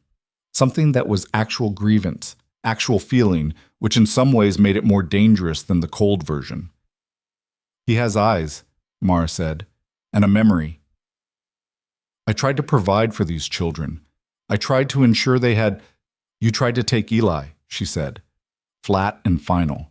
"You tried to use my son as leverage over a property dispute, and when I refused, you—" She stopped, looked at the three children still in the doorway, looked back at Hale. "You know what you did? We both know. Say it if you want, in front of your attorney and your hired men, and whatever judge will hear it in 3 days. Or don't. But don't stand in my yard and tell my children who their father would have wanted them to be." The yard was very quiet. Price was looking at his satchel. The two hired men were looking at the hills. Hale was looking at Mara with the expression of a man who has been given an accurate accounting and finds the numbers offensive. He reached into his coat. Caleb's hand shifted instinctively, not to a weapon, but to readiness, the particular alertness of a body that knows something is happening. But Hale only produced another document, a different one this time, thicker, bound with a ribbon. "New filing," he said, "as of this morning." He held it out to Price, who stepped forward and handed it to Caleb. "We filed in Wyoming territory as well, challenging the property arrangements under which this household operates. If the marriage is invalidated, there's a question of whether your wife has legal right to residence here. It's a precautionary measure." Caleb held the document without looking at it. "It's a threat," Caleb said. "It's a legal proceeding. It's a threat wearing a legal proceedings coat." He looked at Hale directly. "You've done all of this, the lawyers, the filings, the ride out here, the men you brought, because a woman with 4 children told you no, because she chose her children over your arrangement." He held the papers at his side. "You're spending a considerable amount of money to prove something, Mr. Hale. I'm curious what it is." Hale's jaw was tight. "I'll see you at the hearing," he said. "Yes," Caleb said. "You will." Hale turned his horse. Price climbed back into the small wagon he'd arrived in, the hired men fell in, and the group moved back down the road. This time, Caleb watched them until they were fully out of sight. A discipline of attention. He wanted to know how they rode when they thought no one was watching, and what he saw was that 2 of the 3 hired men watched Hale's back with the particular detachment of men who are doing a job and have no particular feeling about the man paying for it. That was a thing worth noting. He turned back to the porch. Mara was still in the doorway. The children had moved back inside, except Eli, who stood beside his mother with his arms still crossed and his expression somewhere between furious and resolved. "You all right?" Caleb asked. Eli nodded. Then after a moment, "He looks smaller than I remembered." Caleb climbed the porch steps. "Men like that usually do," he said, "when you stop being afraid of them." Eli looked at him. The furious part of his expression faded somewhat, and what remained was the resolved part. "I want to come to the hearing," Eli said. "Eli," Mara started, "I'm not asking to testify. I'm asking to be there." He looked at his mother, then at Caleb. "He's going to say things about our family, about whether we're a real family, and I want to be there when you tell him we are." Caleb and Mara looked at each other. There are moments in the management of a household, even a new, uncertain, forming household like this one, where the right answer and the safe answer are different answers. This was one of those moments. Caleb knew it, and he could see that Mara knew it. He looked at Eli. "Talk to your mother," he said. "It's her call." Eli turned to Mara. She looked at her eldest son, at the set of his shoulders, the quality of his eyes, the 12-year-old who had shepherded 3 smaller children through a North Pass in a January blizzard, and Caleb saw her make the calculation that only a mother makes. "We'll discuss it tonight," she said, which, in Mara's vocabulary, meant yes. Eli's shoulders dropped half an inch. He nodded and went inside. Mara and Caleb stood on the porch alone in the late afternoon cold. The road was empty. The hills were gray and patient. Somewhere distant, a hawk rode a thermal, circling. "He filed new papers," Mara said, looking at the document in Caleb's hand. "It's a pressure move," Caleb said. "He's trying to overload us before the hearing, make us feel like there are too many fronts. Is there a real legal threat there? I'll send it to Patterson tonight, but I don't think so." He looked at the papers. "He's running out of solid ground, and he knows it. When a man runs out of solid ground, he makes a lot of noise to cover the fact. She was quiet for a moment. "He said something that bothered me," she said. "Which part?" "When he said he tried to provide for the children." She turned the words over carefully. "He sounded like he believed it, like in his own telling of this, he's the one who was wronged." "Probably he does believe it," Caleb said. "Men who do what he did usually find a way to tell it that makes them reasonable." "That's a terrible thing about people." "Yes." She looked at the empty road for a long moment. "He's not going to stop," she said, "even after the hearing, even if we win. Men like that find another angle." "Maybe," Caleb said, "but every angle he tries from here is weaker than the one before. He came here expecting to find you alone and frightened and running. He found something else." He looked at her. "That changes his arithmetic, even if he doesn't admit it yet." She turned to look at him. The afternoon light was behind her and her face was tired and clear-eyed and had in it, alongside the exhaustion, something that had been building for weeks. A quality of steadiness that was different from the careful composure she'd walked in with. This was not a woman holding herself together against the weight of things. This was a woman who had found, in the course of something difficult, that she was stronger than she'd needed to be before. "I didn't run," she said again. The same words as after the first visit, but they meant something different this time. "No," Caleb said. "You didn't." The hawk over the hills found what it was looking for and folded its wings and dropped. Inside the cabin, through the window, he could see Thomas explaining something at length to June, who was listening with the patient expression she wore when she had no idea what he was talking about, but was committed to the relationship. Clara was reading. Eli was standing at the back window, watching the direction Hale had ridden. 4 children in a warm cabin in Wyoming. 1 woman on a porch who had decided to stop running. 3 days before a hearing that would try to take it all away. Caleb folded the new papers and put them in his coat pocket and looked down the empty road one more time. And what he felt was not fear and not anger, but something simpler and more sustaining than either, the absolute grounded certainty of a man who knows what he is fighting for and has decided, without reservation, to fight for it. He held the door open. "Come inside," he said. "It's cold." Mara came inside. He followed her and shut the door behind them both, and the warmth of the cabin closed around them. And outside the road was empty, and the hills were gray, and the hawk was gone, and the afternoon was moving toward evening with the indifference of an afternoon that does not know or care what is coming. But in 3 days, in a territorial courthouse, Marcus Hale was going to discover that the woman he'd been pursuing had stopped being something he could move. She had somewhere to stand now. And the man standing beside her had no intention of moving either. The morning of the hearing, Caleb was up before the light. He didn't sleep well the night before. Not from fear, but from the particular wakefulness of a man whose mind refuses to stop working through contingencies. He lay on his cot in the main room and listened to the cabin breathe around him. The settling of the walls in the cold, the low sound of the fire, the small movements of sleeping children behind the bedroom door.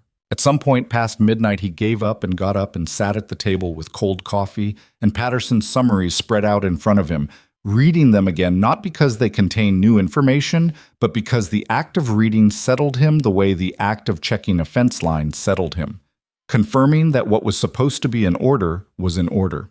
Patterson had been thorough. The affidavits from Cole Briggs and the other former Bennett ranch hand, a man named Arlo Watts, who had worked alongside Briggs for 4 of the same years, were detailed and specific. Briggs had documented 3 separate incidents of Hale's interference with the estate, including a direct witness threat against Mara in the kitchen of the Bennett ranch house 12 days before she fled. Watts had corroborated 2 of them. Patterson had also filed the marriage certificate, the Wyoming property records establishing Caleb's claim and tenure, and a statement from Dan Whitaker regarding Caleb's character and standing in the community, which Whitaker had offered without being asked and which Patterson had described in a letter as unexpectedly useful. Hale's case rested on 3 arguments. The marriage was fraudulent, Mara was an unfit parent, and his claim to guardianship was in the best interest of the children. The first argument would depend on how well Mara held up under deposition. The second was difficult to sustain against the evidence of 4 healthy, clearly cared-for children living in a stable home. The third was, in Patterson's careful legal language, substantially undermined by the affidavit testimony regarding Mr. Hale's methods. It was a good case. Patterson believed they would prevail. Caleb believed they would prevail. He also knew that courtrooms like weather and livestock and all the other things that operated according to their own logic did not always do what they were supposed to do. He was still at the table when he heard Mara's door open, and she came out in the gray pre-dawn dark and stopped when she saw him. "You didn't sleep," she said. "Some," he said, which was approximately true. She looked at him for a moment with those clear eyes that had gotten better at reading him over the past weeks, and didn't argue the point. "Move over," she said instead. He moved the papers aside. She sat across from him, pulled her robe tighter against the cold, and looked at Patterson's summaries with the focused attention she gave to everything practical. "What are you worried about?" she asked. "The deposition," he said. "Price is good. He'll try to make you sound like you're remembering things wrong or exaggerating, or that your account is shaped by emotion rather than fact." "I know what happened," she said, simply. "He can frame it however he likes. I know what I saw and what I felt and what was said to me. You can't argue someone out of their own lived experience, even in a courtroom." "You can try," Caleb said. "That's what he'll do." "Then I'll hold my ground." She looked at him steadily. "That's what I've been doing." He looked at her across the table. In the low firelight, with her hair loose and the first pale light starting at the window, she looked, not softer exactly, but more like herself than the composed, careful version she presented to the world. This was the woman who came out in the dark before the children were up, who sat across from him without the armor. "I know you will," he said. "I'm not worried about your strength. I'm worried about whether the judge is the kind of man who listens to it. We can't control what kind of man he is." "No." "Then there's nothing to be solved by worrying about it before dawn." He almost smiled. "That's very practical of you." "One of us has to be." She reached across the table and moved one of Patterson's pages slightly, reading it. "Has he sent the response to Hale's new filing?" "Yesterday afternoon." "He doesn't think it'll have legs." Hale's attorney stretched the argument thin, trying to cover too much ground. "Overreach," she said. "That's what Patterson called it." She nodded slowly. She was quiet for a moment, her finger tracing the edge of the page without quite touching the text. "Caleb," she said. "Yes. Whatever happens today, I want you to know that what you've done for us—" She paused, reorganizing. "I'm not going to manage it with one word again. I've been thinking about how to say it properly." She looked up at him. "You were a stranger. We came to you with nothing and no claim on you, and you gave us warmth and food and time, and then more than that. Much more than that. And you never once made us feel like a burden. You never once made the children feel like they were temporary or uncertain or less than—" Her voice was even, as it always was, but something moved underneath it that she let move rather than controlling it.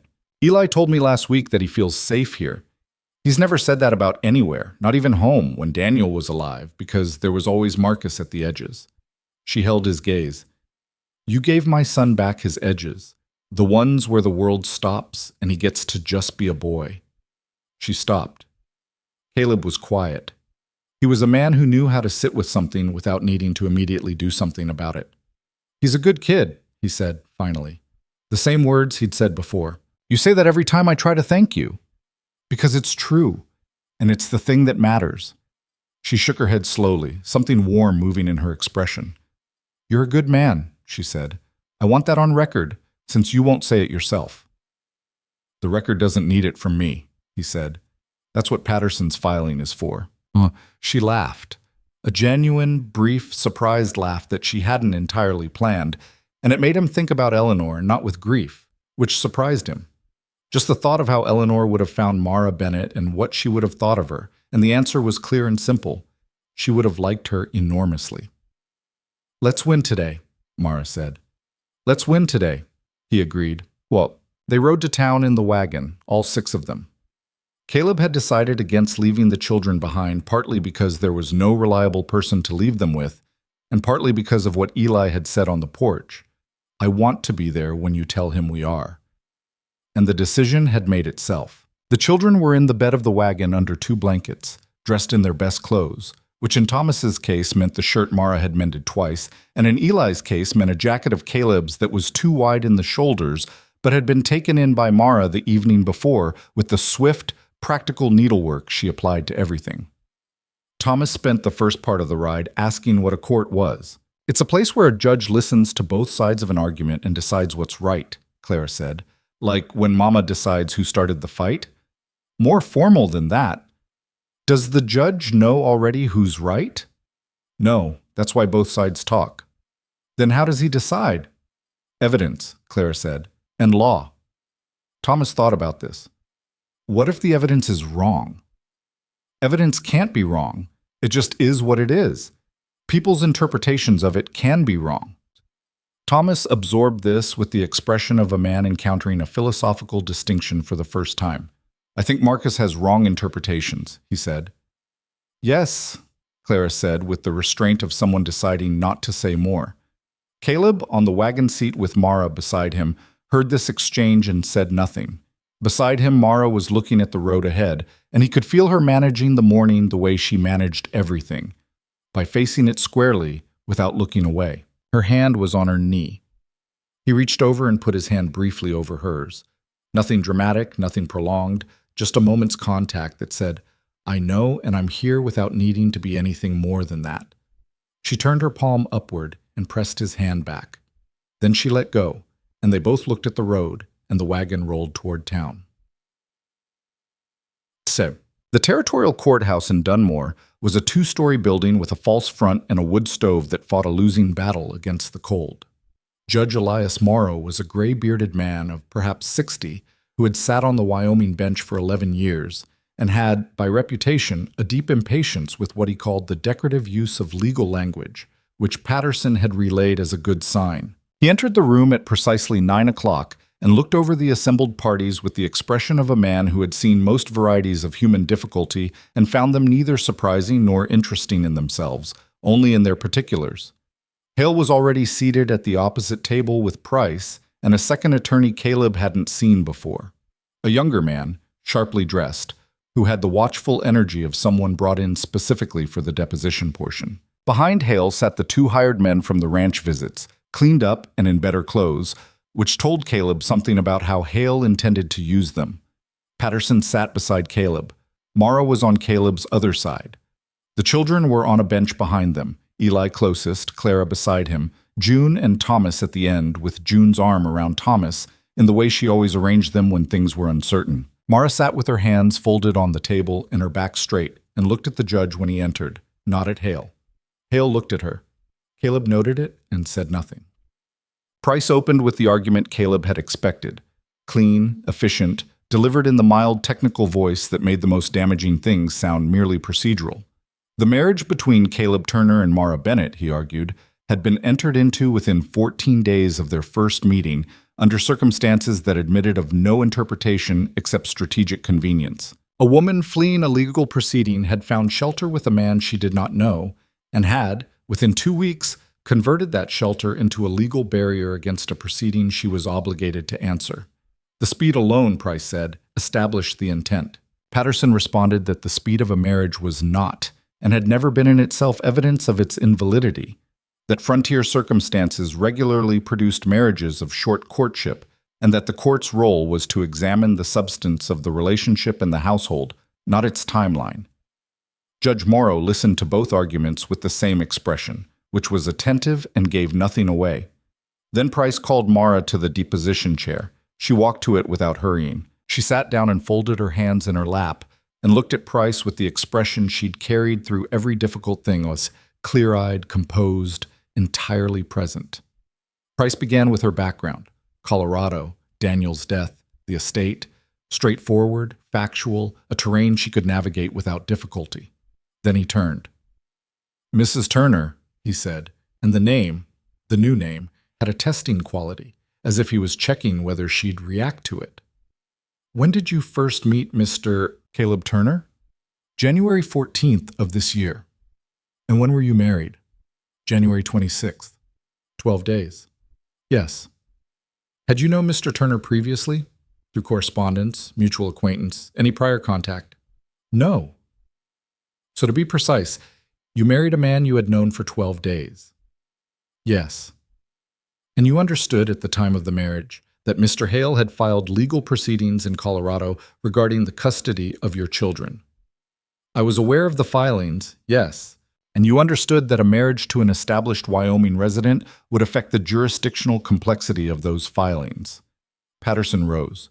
Your Honor, counsel is asking the witness to testify to her legal understanding. I'll allow it, Morrow said. The witness may answer. Mara looked at Price. I understood that being married provided my children with a more stable home than we had at that moment, she said. I leave the legal complexities to attorneys. Price smiled politely. Conveniently so. Let me ask you this, Mrs. Turner. Do you love your husband? The room was very still. It was the question Caleb had known was coming, the question everything had been building toward, the one that couldn't be answered with facts or documents or affidavits, the one that asked her to testify to something interior, something that could be challenged on any grounds or none. Mara looked at Price for a moment. Then she looked at Caleb. It was a brief look, 3 seconds, perhaps 4, but it was direct and uncalculated and had in it everything that had accumulated between them over 7 weeks. The barn, the fever, the table, the late evenings, the lamp between them, the hand on the table in the dark before dawn, the way he had stood on the porch without moving. She looked back at Price. Yes, she said, I do. She said it simply. The way she said everything true. Price pressed. That developed in 12 days. Well, it began in 12 days, she said. It developed over the weeks since. I'm not sure what timeline you consider appropriate for the development of genuine feeling, but I don't believe there's a law governing it. A sound from behind Caleb, quickly suppressed, but Patterson had made it, and Caleb thought it might have been the beginning of a laugh. Price shifted. Mrs. Turner, let's discuss the period of your residence in Colorado prior to your departure. Mr. Hale's position is that he made multiple reasonable offers of assistance that you refused. He made one offer, Mara said, which was that I surrender custody of my son in exchange for his management of the estate. He characterizes it as guardianship and educational provision. He characterizes it as he likes, she said, still even. I characterize it as what it was. And after I refused, he came to the house. He told me that I had made a mistake I would regret. And then She stopped. Not for effect, but because she was choosing the right words, which was different. He struck me, across the face, and then when I tried to step back, across the ribs, in front of my daughter Clara, who was in the kitchen doorway, and who I told to go to her room. She paused. She didn't go. She stayed in the doorway. She was 9 years old, and she stayed in the doorway because she wasn't willing to leave me alone. The room was very quiet. Price said, Mr. Hull denies. Cole Briggs was at the property that day, Mara said. He was in the yard near the window. You have his affidavit. She didn't raise her voice. He doesn't deny. Price moved on. He pressed on the circumstances of the flight north, on the condition of the children on arrival at the Turner Ranch, on the timeline of the marriage. He was skilled and persistent, and he had the particular ability of practiced attorneys to make straightforward facts sound like they were concealing something. But Mara answered each question with the same quality, direct, specific, unflinching. And each time he tried to introduce a shadow of uncertainty, she met it with the particular light of a woman who knew exactly what had happened to her and to her children and was not going to be talked out of it. Caleb sat with his hands flat on the table and watched her and felt something move through his chest that he identified with a kind of quiet surprise as pride. Not the possessive kind, the kind you feel when you watch someone be fully and exactly who they are under circumstances that would break a lesser version of them. When Price finished and sat down, Patterson rose. He took Mara through the affidavits, had her confirm, in her own words, the specific incidents Briggs and Watts had documented. He asked her about the children's condition and current life at the ranch, and she answered with details. Their daily routines, their contributions to the household, Clara's reading, Eli's work with the horses, June's careful way with small tasks, Thomas's determination to be useful despite being 5. The judge listened to all of it with the same attentive expression that gave nothing away. Then Patterson asked the question he'd told Caleb he intended to close with. Mrs. Turner, what do you want for your children? She was quiet for only a moment. I want them to feel safe, she said, not conditionally, not dependent on whether I can maintain a legal position or satisfy someone else's definition of fitness. I want them to wake up in the morning without being afraid of what the day will bring. She looked at her hands. I want Eli to be 12 years old instead of 40. I want Clara to be able to read her books without watching the door. I want June to stop asking me if we're going to have to leave again. And I want Thomas... She stopped. A small stop, controlled. I want Thomas to be able to love a place without being afraid of losing it. She looked up. I want what any mother wants, she said, for them to belong somewhere. For good. Patterson said, Thank you, Mrs. Turner, and sat down. Caleb was called next. Price walked him through the circumstances of the arrival, the timeline, the marriage, the same territory he'd covered with Mara. Caleb answered each question in the same way he answered everything, direct, unembellished, exactly as much as was asked, and no more. Then Price leaned forward slightly. Mr. Turner, you've testified that prior to January 14th of this year, your ranch had been a single-person household for 6 years. That's right. In those 6 years, did you have any relationships? Any courtship of any kind? No. And then within 2 weeks of meeting a woman in distress, fleeing legal proceedings with 4 children, you proposed marriage. Yes. That's a significant departure from 6 years of solitude. It is, Caleb agreed. Price waited, as if the agreement was a concession to be developed. And you expect this court to believe that departure was driven by genuine feeling rather than a strategic decision to shelter a woman from legal accountability? Caleb looked at him. What I expect, he said, is for this court to look at what my household is, rather than speculate about why it is. You can question my motives. You can question the timeline. What you can't do is walk into my barn and look my children in the eye and tell them they don't live somewhere real. He paused. Those are my children. I didn't make them, but they're mine. The same way anything you choose to take responsibility for is yours. He held Price's gaze. I chose them. All 5 of them. That's not strategic. That's just what I decided. Price was quiet for a moment. No further questions, he said. Patterson had only 2 questions for Caleb on redirect. Mr. Turner, do you intend to continue providing for Mara and her children regardless of this court's ruling today? Yes. Regardless of any outcome? Yes. Thank you.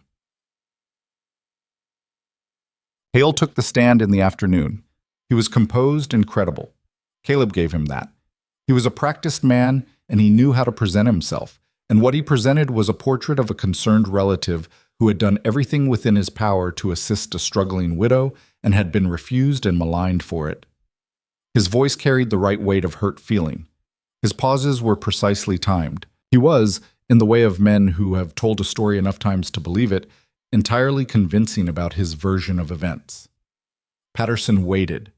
When Hale finished his account and Price sat down, Patterson rose with the Briggs affidavit. He read it into the record. All of it, slowly. Hale's jaw tightened incrementally as Patterson read. By the time he finished, the tightening had reached Hale's eyes and his hands and the set of his shoulders, all of it controlled, all of it visible, to anyone paying attention. Then Patterson asked, Mr. Hale, on the afternoon of November 19th of last year at the Bennett Ranch property in Colorado, was Cole Briggs present on the grounds? A pause. I don't recall specifically. Mr. Briggs recalls specifically. He states in sworn affidavit that he was working the fence line on the north side of the property within clear line of sight to the kitchen window. Do you dispute his presence? Another pause.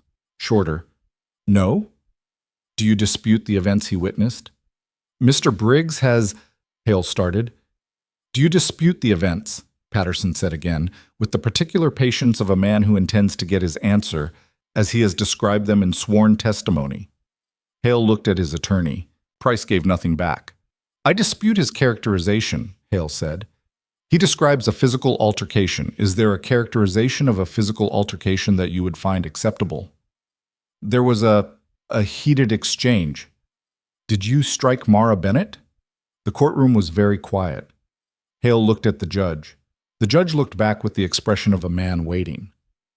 There was physical contact, Hale said, in the course of an emotional... Did you strike her? Yes. It came out tight and controlled and furious, under extreme provocation. She refused your offer, Patterson said. She was making decisions that were, she refused your offer to take her son, and you struck her. Patterson set the affidavit down. Thank you, Mr. Hale. He sat down. The second attorney Hale had brought, the younger, sharp-dressed one, leaned over and said something quietly to Price. Price's expression didn't change, but he pressed his lips together very slightly. Judge Morrow looked over his papers. He looked at Hale. He looked at the table where Caleb and Mara sat with Patterson, and then beyond them to the bench where 4 children sat. Eli with his arms folded and his face absolutely still, Clara watching the judge with her hawk's attention, June close to her sister, Thomas pressed against Eli's arm, having held very still for the entire proceeding in the particular way of small children who understand that something important is happening and have decided to rise to it. The judge looked at Thomas for a moment. Thomas looked back with complete seriousness.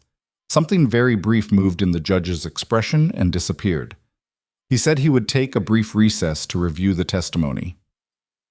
The recess was 40 minutes.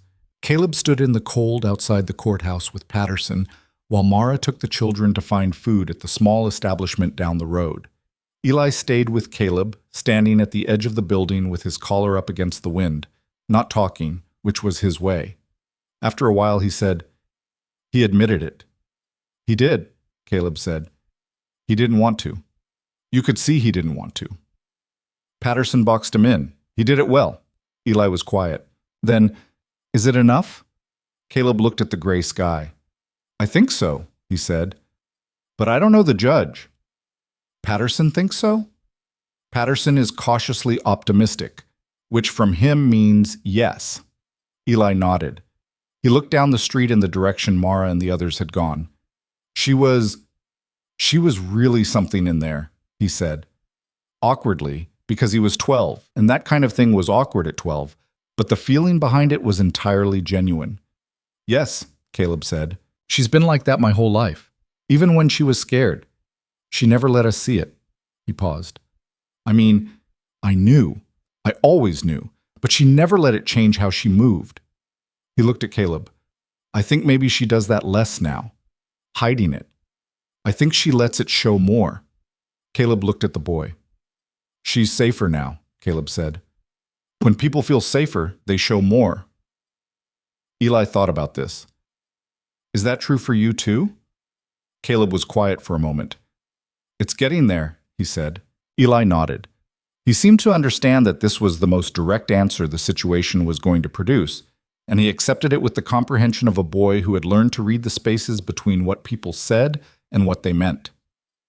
They stood there until Mara came back with the children, and Thomas had a piece of dried apple he immediately offered to share with Caleb, which Caleb accepted with gravity.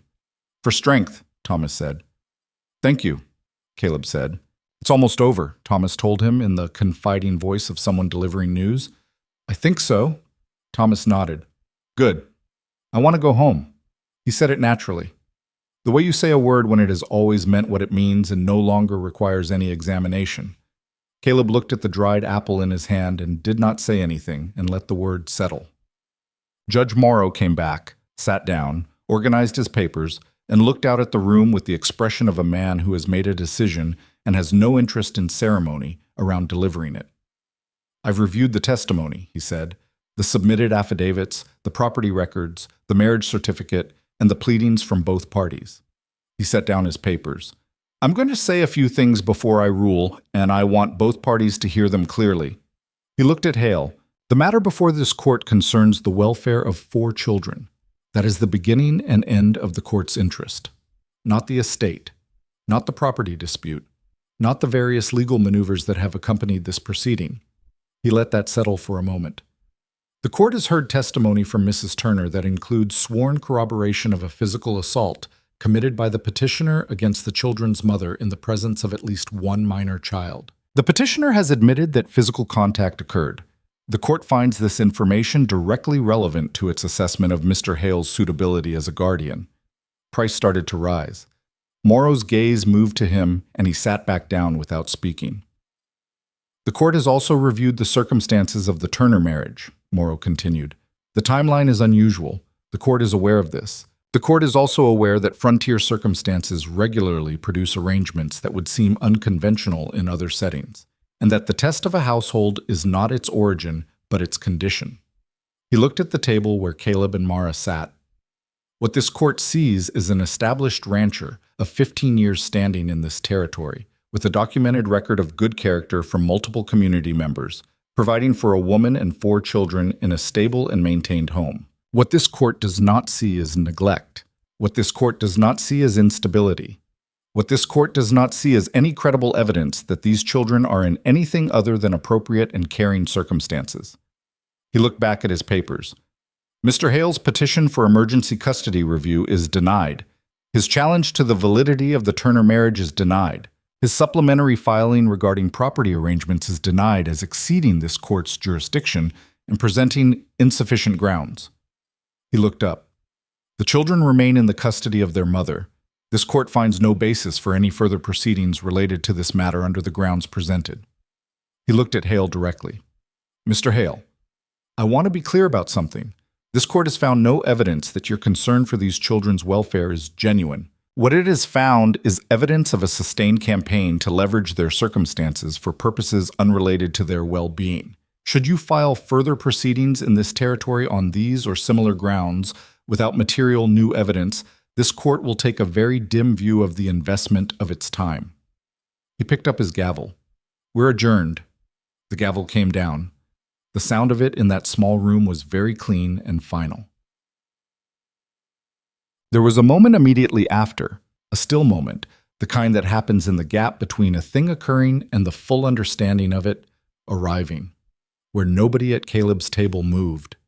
Then June made a sound that was unmistakably a sob, and Clara put her arm around her with the smooth efficiency of long practice, and Thomas slid off his bench and came around the table and attached himself to Mara's side with both arms around her waist, face pressed against her coat. Mara's hand came down on the back of his head, automatic and tender, and she was looking at Caleb. Her eyes were bright, not crying. Mara didn't cry in public, he had come to understand, and perhaps not often in private either, but the brightness in her eyes was not composure. It was something that had been held under pressure for a very long time, releasing, slowly, carefully, like a hand unclenching. He reached across the table. She took his hand and held it, and they stayed like that while Patterson gathered his papers, and across the room Price was saying something to Hale in a low, efficient voice that had the character of a professional wrapping up an unsuccessful engagement. Hale wasn't listening to Price. He was looking at Caleb. Caleb met his gaze. He didn't hold it to prove anything, just acknowledged it and let it pass. There was nothing left to say to that man. The judge had said what needed saying. Eli appeared beside Caleb's shoulder. He'd come around the table on the other side, quiet as always. "It's done," Eli said. "It's done," Caleb confirmed. Eli nodded. He looked across the room at Hale one last time, a long, level look that had in it the 12 years of what this man had put his family through, and then he looked away deliberately, like closing a door. That was the end of it for Eli. Caleb could see that. The boy had chosen in that moment to put it behind him rather than carry it forward. He was 12 years old and he had the wisdom to make that choice, which said something about the kind of man he was going to become. Patterson shook Caleb's hand and Mara's and pronounced himself satisfied with the outcome in his careful, understated way, and gathered his coat. He'd said before they left the ranch that morning that he would not stay in town after the hearing. Other work, the circuit of a small territory attorney, and he was as good as his word, taking his leave with efficiency and warmth and disappearing out the courthouse door within 10 minutes of the gavel.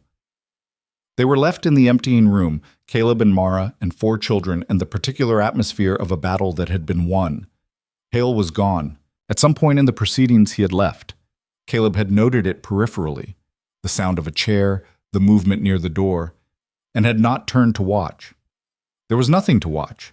The man had been reduced by the mechanism of the court to exactly what he was, a bully who had run out of leverage. And the departure of a man like that requires no ceremony. Thomas lifted his face from Mara's coat. "Is it finished?" he asked. "Yes," Mara said. "We won?" "We won." Thomas thought about this. He looked at Caleb. "I told you the dried apple would help," he said. Caleb looked at him for a moment. "You were right," he said. Thomas's face broke into its particular version of satisfaction, bright and complete and entire. The face of a child who has not yet learned to diminish his own happiness for the convenience of looking unaffected. And he went back to Mara's side, apparently satisfied that his contribution to the day had been properly recognized. Clara wiped June's face with the sleeve of her own coat in the brisk, affectionate way she had, and June led her with the resigned expression of someone who has long since accepted that Clara's approach to emotion is practical rather than ceremonial. Then Clara looked up at Caleb. "Patterson was very good," she said, with the assessing tone of a critic rendering a verdict. "His redirect was particularly effective." "He's a good lawyer," Caleb agreed. "The part where he made Mr. Hale admit it," Claire continued, "was structurally elegant." "Clara," Mara said, "I'm complimenting the technique. I know what you're doing. Save it for when we're in the wagon." Clara subsided, though clearly with commentary held in reserve. They put on their coats. They walked out of the courthouse into the thin winter afternoon, all 6 of them, and the cold hit them cleanly, and Dunmore's main street went about its ordinary business around them without taking particular notice of the fact that something significant had just concluded inside that building. The world didn't need to know. The 6 of them knew. That was enough. They were almost to the wagon when Caleb felt a hand on his arm. He turned. One of Hale's hired men stood there, the one who had been on the left, both times at the ranch and again today in the courtroom. He was a tall man, roughly Caleb's age, with a weathered face and working man's hands and the look of someone who has something to say and has been deciding whether to say it. Mara had stopped a few steps ahead. The children were at the wagon. Caleb held the man's gaze. "I worked for Hale 6 weeks, the man said. Took the job in Denver, figured it was hauling and guarding and that kind of business." He glanced down the street to where Hale's wagon had been, which was now empty. Hale had gone. Figured it was routine. He paused. What he planned to do today, if the ruling went the other way. He stopped, started again.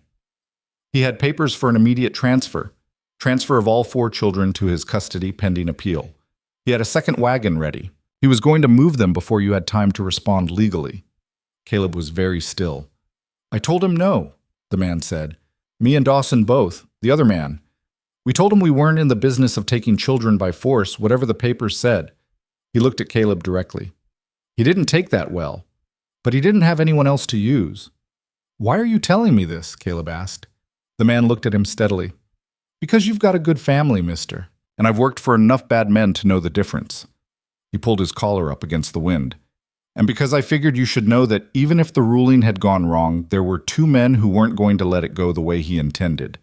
He nodded once, turned, and walked away down the street without looking back. Caleb stood in the cold and watched him go.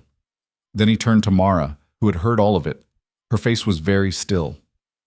"He had a second wagon," she said quietly. "He was prepared to lose," Caleb said, "and to act anyway." She looked down the street where the man had disappeared. "He would have, if the judge had—" She stopped.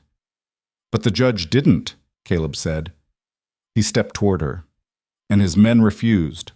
And it's done, Mara." She looked at him. The brightness in her eyes was different now.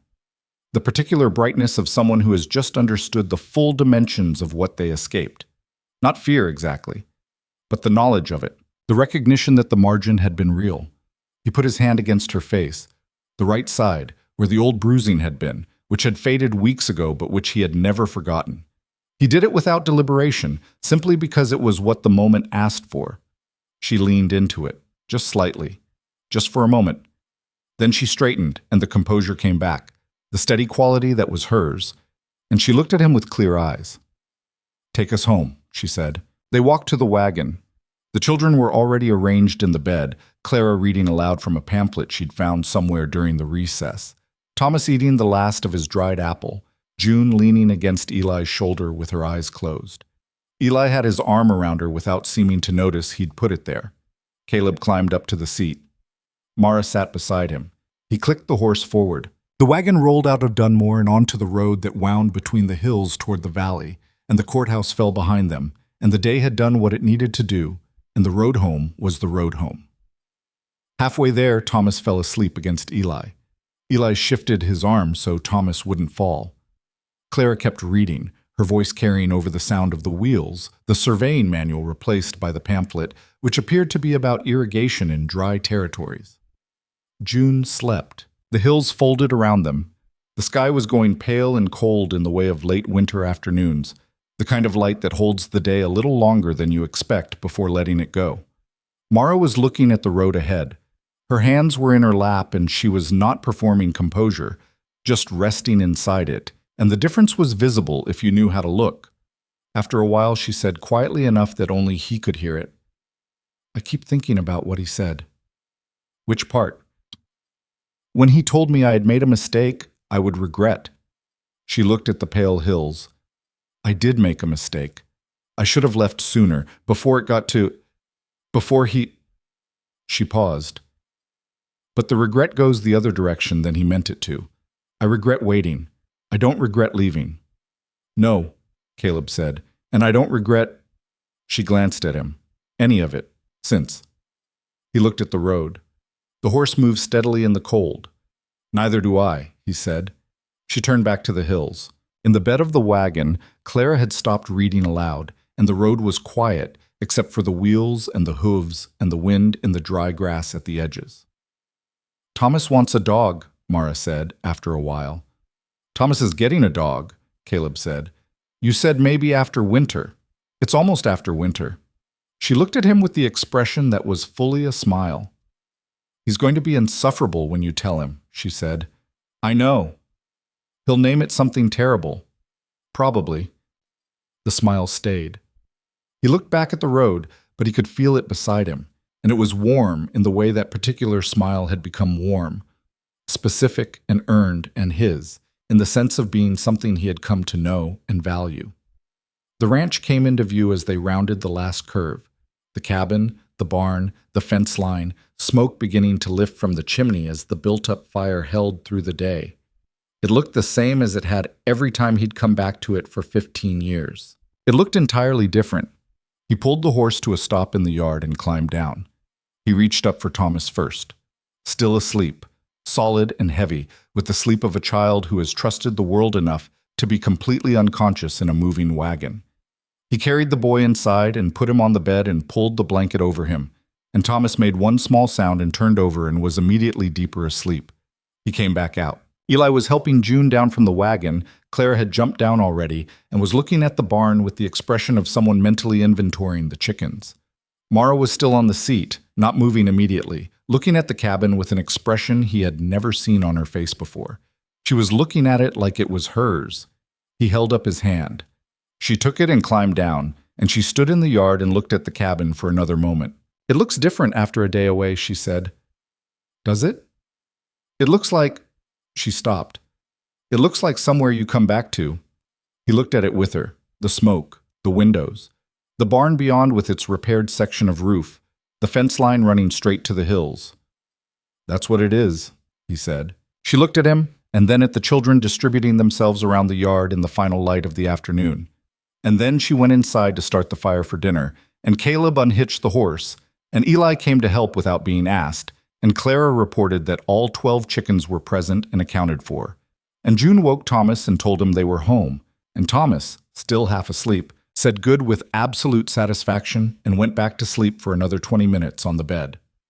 The day closed around the ranch the way days close in winter, early and complete, the dark coming down from the hills with the temperature. And inside the cabin the fire built, and the dinner went on, and the voices of 4 children filled the rooms, and Caleb sat at the table and listened to it, and felt what he had been slowly learning to feel again over the past 7 weeks, that the world was large enough to hold more than loss, that a house could be unmade and made again, that some things, lost without warning on a July night with the walls sweating and no mercy in it, could find their way back in a different shape, not the same, never the same, but real and present, and worth every hard thing it had taken to reach them. He sat at the table and felt that. And let it be enough. For tonight, it was more than enough. 3 days after the hearing, a letter arrived from Patterson. Caleb read it at the table while Mara was outside with Clara and June, the 3 of them working the kitchen garden in a patch of late winter sun that had appeared unexpectedly and was being used with the thorough efficiency of women who knew better than to waste warmth when it came. He could hear their voices through the window, Clara explaining something, Mara responding, June laughing at whatever Clara had said. And he read Patterson's letter in that soundtrack and felt the last tightened thing in his chest ease by degrees. Hale had not filed an appeal. Patterson had inquired through proper channels and received confirmation. Marcus Hale's legal team had formally withdrawn all pending proceedings in both Colorado and Wyoming territories as of 2 days after Judge Morrow's ruling. There was no supplementary statement, no announced intention to refile, just the clean withdrawal of a man who had run his calculations and reached the conclusion that the arithmetic no longer worked in his favor. Patterson added one paragraph of personal observation, which was unusual for him. In my experience, men of Mr. Hale's disposition tend to direct their energies toward easier targets when a particular campaign proves conclusively unproductive. I do not believe he will trouble your household further. I say this not as legal advice, but as the assessment of someone who has observed a great many such men over a long career. He has lost his angle. Without it, there is nothing here for him. Caleb set the letter on the table. He sat with it for a moment, with the simplicity of it, the finality. After weeks of legal filings and hired men on the road and the accumulation of threat and counter-threat, the thing had ended not with any dramatic final confrontation, but with a piece of paper saying that another piece of paper had been withdrawn. The law working the way it was supposed to work, slowly and imperfectly, and in the end decisively. He heard the door and Mara came in with her coat dark at the shoulders from the garden, pulling off her gloves. She saw the letter on the table and looked at him. "Patterson," he said. She came and picked it up. She read it standing, the way she always read things she wasn't sure about, on her feet, ready. When she finished, she set it back down and stood very still for a moment. "He's not filing an appeal," she said. "No. It's over. It's over," he said. She looked at the letter. She looked at her hands. Then she looked out the window at Clara and June, who were arguing cheerfully about something near the fence, their breath making small clouds in the cold air. She didn't cry. He hadn't expected her to. But something happened in her face that was more complete than anything he had seen there before. A release that went deeper than the relief after the hearing, deeper than the moment on the porch when she'd said, "I didn't run." This was the release of a woman setting down something she had been carrying so long she'd forgotten what it felt like to stand without the weight. She set both hands flat on the table, leaned on them slightly, and breathed. He did not say anything. He understood from everything he knew about her that this was not a moment that needed words from him. It needed only his presence and his silence, which were the two things he'd always been able to offer more reliably than most. After a while, she straightened. "I need to tell the children," she said. "They'll be glad." She looked at him, a direct, clear look that held something warm and private in it, something that was specifically for him and no one else. "I need to tell you something first." He waited. "I was so afraid," she said, quietly. "For so long. From the moment Daniel died and Marcus started, I was afraid every single day. I got good at managing it, at making sure the children couldn't see it, but it was always there." She paused. "When I came through the North Pass in January and found your barn, I wasn't thinking about anything except getting them warm. I wasn't thinking about what happened next or what you might do or whether any of it would work out. I was just trying to get them through one more night." She looked at her hands. "And now it's March. And they're warm. And it's done." She looked up. "I can't explain what that is. What it feels like. I'm not sure there's a word that fits it." Caleb was quiet for a moment. "You got them through," he said. "Every step of the way. I was a door you found unlocked. You're the one who kept walking." She shook her head slowly. "That's generous." "It's accurate." She looked at him with the expression that had become one of his specific favorite things, the expression that was partly exasperation and partly something softer that she got when he said something true that she wasn't ready to accept yet. "We got them through," she said. The "we" was deliberate and final, and he heard what she meant by it. "We got them through," he agreed. She went out to tell the children. He heard it from inside, heard Mara's voice, and then Clara's sharp exclamation, and then June, and then the particular quality of Thomas's shriek that indicated either great excitement or a spider, and in this case, from the context, was clearly the former. He heard Eli's voice too, quieter, but there. He heard all of them through the cabin walls, and he sat at the table with Patterson's letter and let himself feel what he felt, which was something that did not have a precise name, but occupied the whole of his chest and was not unpleasant. After a few minutes, the door opened and Thomas came in at a dead run, hit Caleb's leg with both arms, and pressed his face into his ribs with the force of a small, determined animal. Caleb put his hand on the back of Thomas's head. "Mama told us," Thomas said, his voice muffled by coat fabric. "I know." "The bad man went away." "The bad man went away." Thomas stayed pressed against him for a long moment. Then he lifted his face. "For good?" he asked. His eyes were very serious. Caleb looked at him directly, at the 5-year-old face with its absolute need for a straight answer. "For good," he said. Thomas absorbed this. He appeared to conduct some internal assessment of the information's reliability, cross-referencing it against his accumulated understanding of Caleb's character and track record for accuracy. Whatever the result, it satisfied him. He nodded. Then he said, with a complete change of register that only 5-year-olds can manage without any transition, "Can we talk about the dog now?" Caleb looked at him. "Go get your coat," he said. "We'll go to the barn and talk about it." Thomas's face went supernova. He was gone in approximately 3 seconds. Months. Spring came to the valley the way it always came to Wyoming. Not gently, not by any agreed-upon calendar date, but in fits and starts and sudden reversals, warm days followed by late frosts followed by warm days again, the land making up its mind over the course of several weeks rather than committing all at once. Caleb had lived through enough Wyoming springs to expect it, and this one came the way the others had. But it felt different, moving through it with people around him.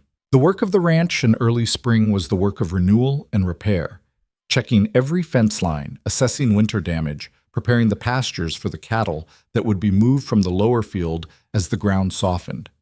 It was the kind of work Caleb had always done alone, or with hired seasonal hands who came and went without leaving much impression. This spring he did it with Eli beside him, and the difference was significant in ways that went beyond the practical. Eli had a gift for the work, not just willingness, true aptitude, the kind that shows up in the way a person moves through a task, the specific attentiveness they bring to problems. He understood instinctively that the land required observation before action, that you watched before you moved, that the ranch would tell you what it needed if you were patient enough to listen for it. He'd learned this in 7 weeks of watching Caleb and had now internalized it as his own, which was the best way learning happened. One afternoon in the first real warmth of March, they were working the east fence line together, and Eli stopped at a section of wire that had been weakened by ice stress over the winter. Not broken, but beginning to give. "This section needs replacing, not patching," he said. Caleb crouched and looked at it. "Yes." "I can do it," Eli said, "if you show me the splice." Caleb showed him the splice. Then he stepped back and watched Eli work through it, slowly, carefully, with the focused attention he brought to everything. And the boy did it correctly on the first attempt. He stood up and looked at his work. "Good," Caleb said. Eli didn't beam at the word the way Thomas would have. He just nodded, and something settled in his shoulders, and they moved to the next section of fence. But Caleb noticed the nod and knew what it meant. The specific quiet satisfaction of a young person discovering that they are capable of things they weren't sure of before. "You'll run this ranch someday," Caleb said. He said it conversationally, the way he'd say anything practical. Eli looked at him sharply. "What do you mean?" "I mean you have the instinct for it, and the patience. Those aren't things you can teach. You either have them or you don't." Like Caleb looked at the repaired fence section. "When you're older, and if you want it, it's here." Eli was quiet for a long moment. You're not saying that because I say things because I mean them," Caleb said. "You know that about me by now." Another pause. The wind moved through the dry grass at the edge of the pasture. "Yes," Eli said. "I do know that." They walked on to the next section. After a while, Eli said, without looking at him, "My father would have liked you." Caleb didn't answer immediately. He let the words settle and take their proper weight. "What makes you say that?" he asked. "Because you don't try to be anything you're not. Dad said that was the rarest thing in a person." Eli kept his eyes on the fence line. He was always right about people. He would have seen you in about 30 seconds and known. And Caleb thought about what Mara had said. He could read a room in 30 seconds, and felt the echo of it in Eli's words, and understood that the boy's father had been a real person who had been loved and lost, and whose absence was woven into every one of his children in ways that were specific to each of them. "He raised you well," Caleb said. "Both of you did." Eli nodded. He didn't say anything more about it, and neither did Caleb, and they worked the fence line to the end of the pasture in a silence that was comfortable in the way only silence between people who have decided to trust each other can be. The dog came in the second week of March.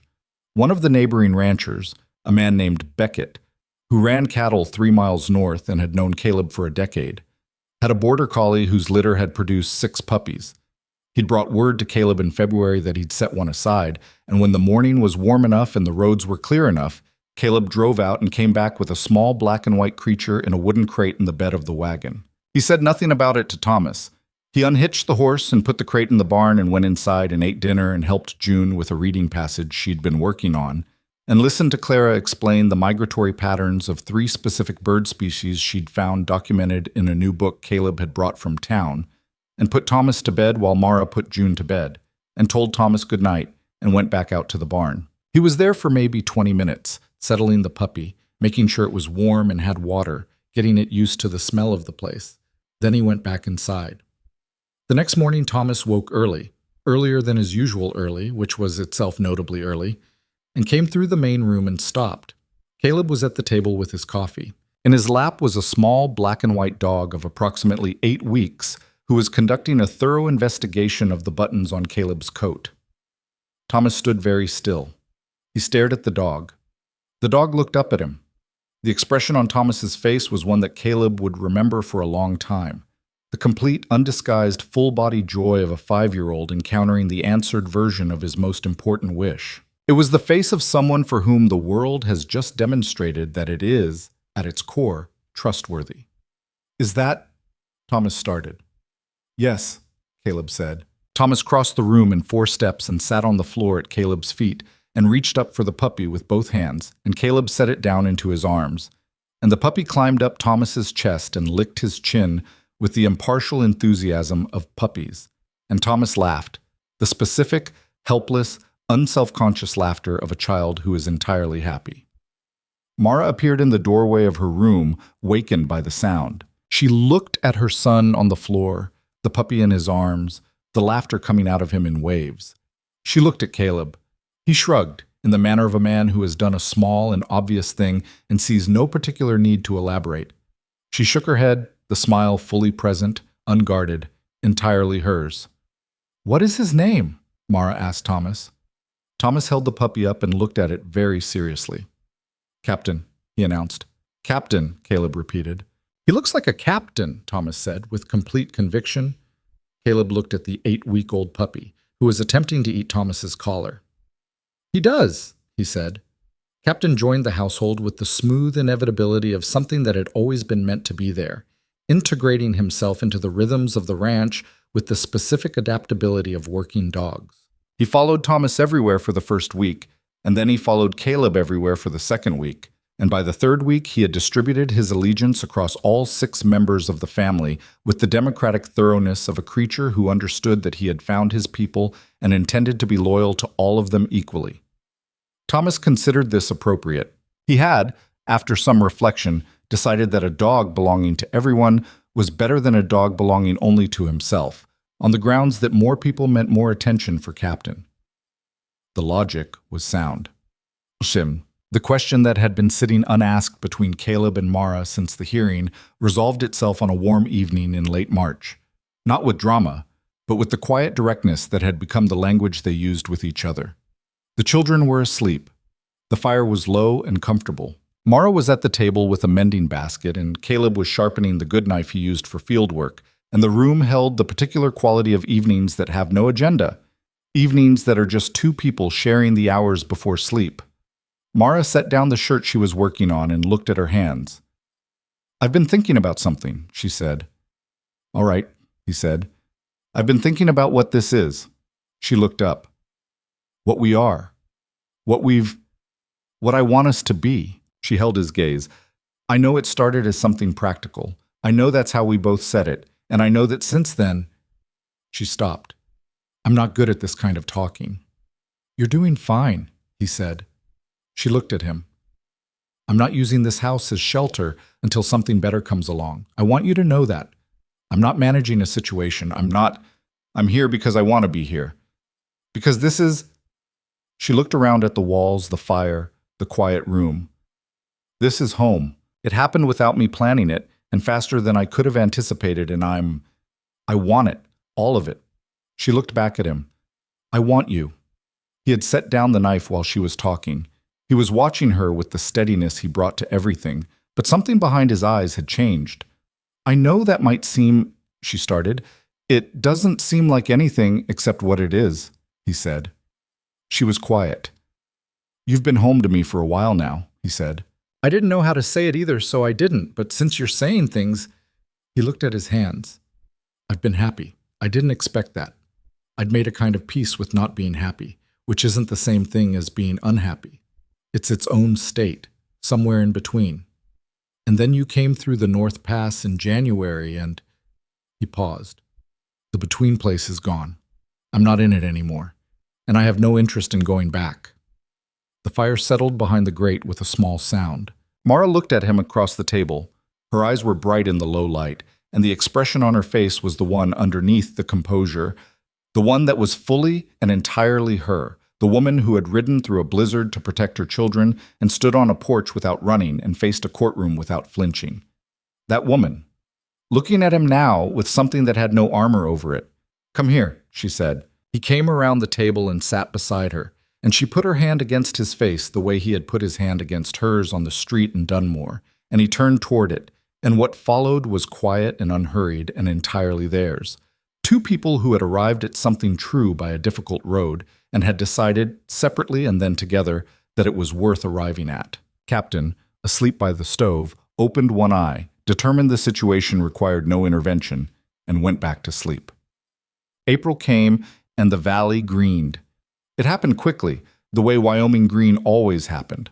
Overnight, almost, the brown of winter exchanging itself for the particular pale yellow green of new grass, and then deeper as the weeks went on, and the hills above the ranch shifted color day by day. The creek that ran through the lower pasture ran full and cold from snowmelt, and the cattle moved to the upper field with the slow, deliberate authority of cattle, and the work of the ranch in its spring form was the good kind of hard, physical and visible, the kind where you could see at the end of each day exactly what you'd done.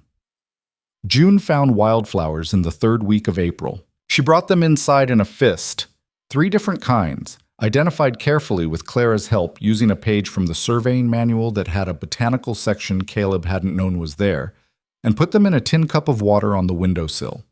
They stayed there for a week, which was longer than wildflowers usually lasted, because June added fresh water every day with the patient attention she gave to all living things. Mara watched this and said nothing about it, but Caleb saw her expression when she looked at the flowers on the sill.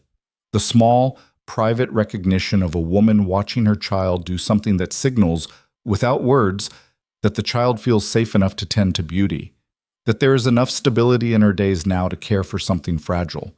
That was the kind of thing you didn't say out loud. You just noticed it and let it mean what it meant. Tart. The last complications arrived in the form of a letter from Colorado, but it was not from Hale.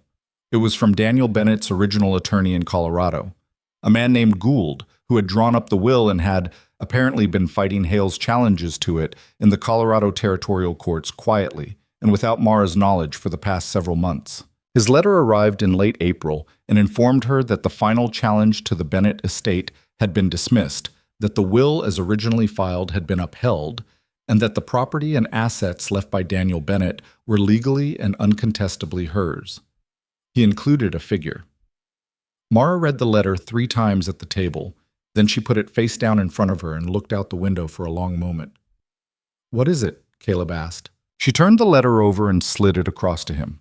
He read it. He read the figure. He set the letter down. You own the Colorado property free and clear, he said. Yes. And the savings Daniel left? Yes. She was quiet. It's not a fortune, but it's enough to do something with. What do you want to do with it? She looked at him carefully. I don't know yet. I've been surviving for so long that thinking about what I want to do with something is...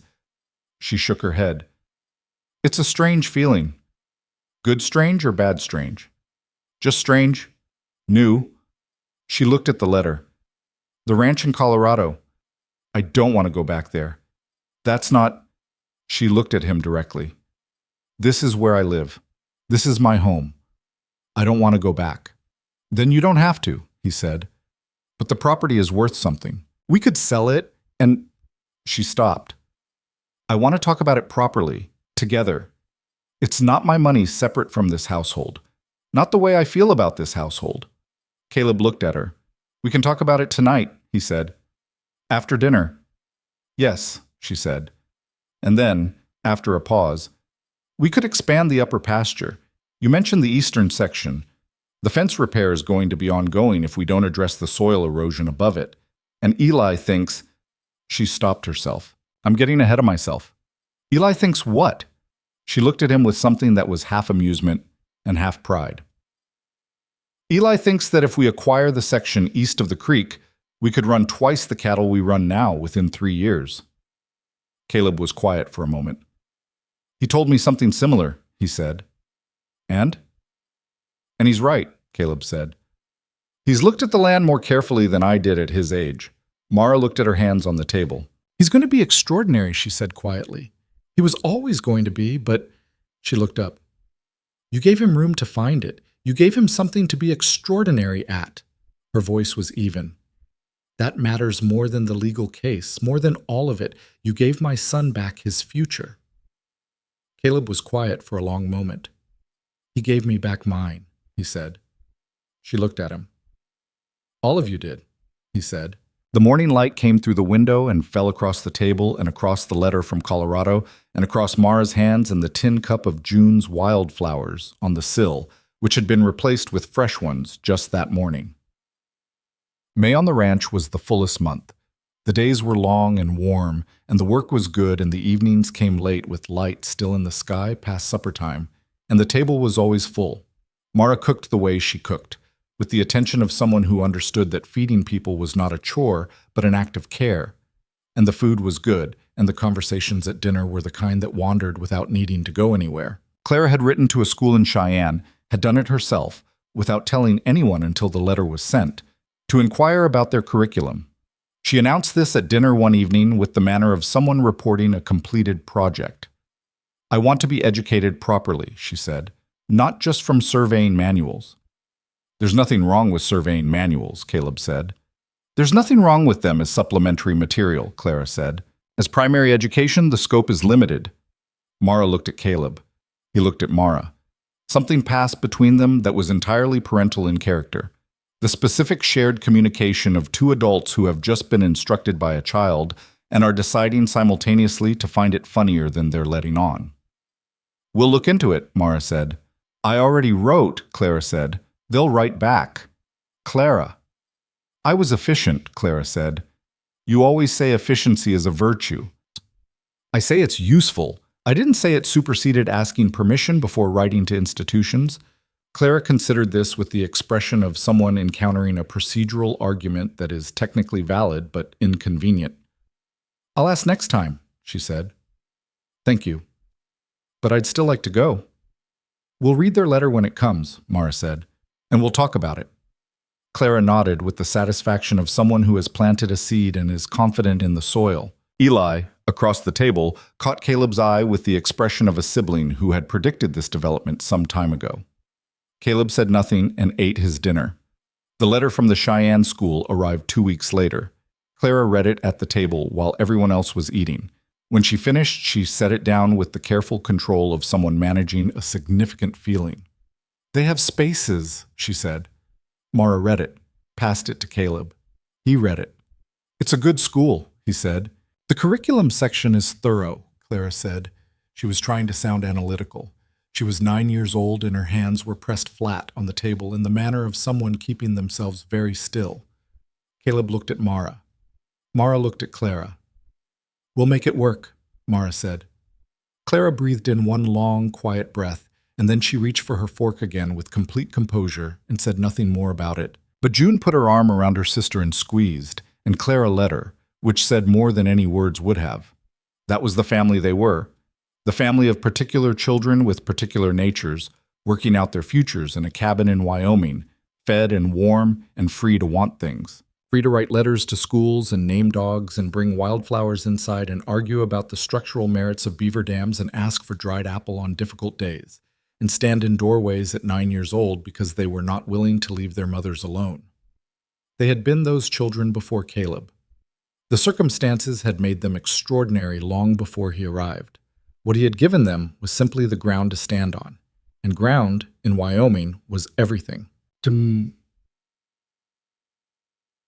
On a morning in late May, a morning with real warmth in it, the kind of warmth that no longer needed to argue with the cold, Caleb stood at the east fence line looking out over the creek and the section beyond it that Eli had identified, and thought about what a man does when he realizes that the life he has been living quietly, without great expectations, has turned out to be exactly large enough to hold everything that matters. He heard boots in the grass behind him and didn't need to turn around. Mara came and stood beside him. She had her sleeves rolled to the elbow and her hair pinned back in the practical way she wore it when she was working, and she looked at the section beyond the creek with the same attention he'd been giving it. "Eli's right about the eastern pasture," she said. "He usually is," Caleb said. "We should move on it before summer." "That was my thinking." She was quiet for a moment, looking at the land. The creek ran fast and clear below them. Above it, the hills were full green now, and the sky was the particular blue of a Wyoming May morning, deep and wide and entirely indifferent to the smallness of the people standing beneath it, which was the kind of sky Caleb had always found clarifying rather than diminishing. "I've been thinking about Daniel," Mara said. He waited. "Not in the way I used to," she said. "Not with the guilt anymore. Not with the... I used to feel like wanting to be happy was something I owed him an apology for. Like living well after losing someone was somehow..." She shook her head. "I don't feel that way anymore. I think he would have been furious with me if I'd spent the rest of my life in that feeling." She paused. "I think he would have liked this. He would have liked you." She looked at Caleb. He would have been appallingly obvious about it. He would have said something within the first hour that embarrassed everyone. Caleb looked at the hills. "Eli has his instincts," he said, "for reading people." "He has everything Daniel had," she said, "and things Daniel didn't. He's harder. Daniel wasn't hard. Life hadn't asked him to be at that age." She was quiet. "I'm glad Eli has the hardness. I know that sounds like a terrible thing to be glad for, but hardness is what kept them through the pass and through the winter, and I'm glad he has it." "It's not hardness," Caleb said. "It's something else. Hardness is what closes you off. What Eli has opens him up. He's strong enough to still care about things."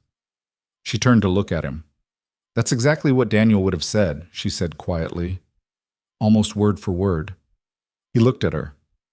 The morning light was on her face, and her eyes were clear and warm and entirely present. "Maybe some things are just true," he said, "and the people who pay attention find the same words for them." She reached up and put her hand against his jaw. The gesture that had become theirs, the gesture that started with him on a street in Dunmore after a day in court and had since become the particular language of what they were to each other.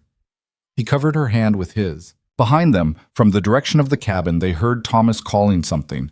Not distress, just the general announcement of a 5-year-old who has woken up and is establishing his presence in the world.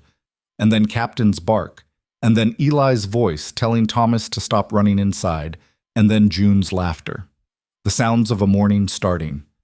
Mara dropped her hand and turned toward the cabin. "He'll have the whole house organized into a search party in 3 minutes if we don't go back," she said. "He will," Caleb agreed. They walked back across the field together, through the new grass, with the creek sound behind them and the ranch spread out in the morning light. The cabin, the barn, the fence lines running straight to the hills, the smoke from the chimney, the ordinary magnificent fact of a place that was alive with people who belonged to each other. At the door, Thomas flung it open before they reached it and announced that Captain had found something in the hay, and it was unclear whether it was good or bad, and his input was required urgently. Caleb went in.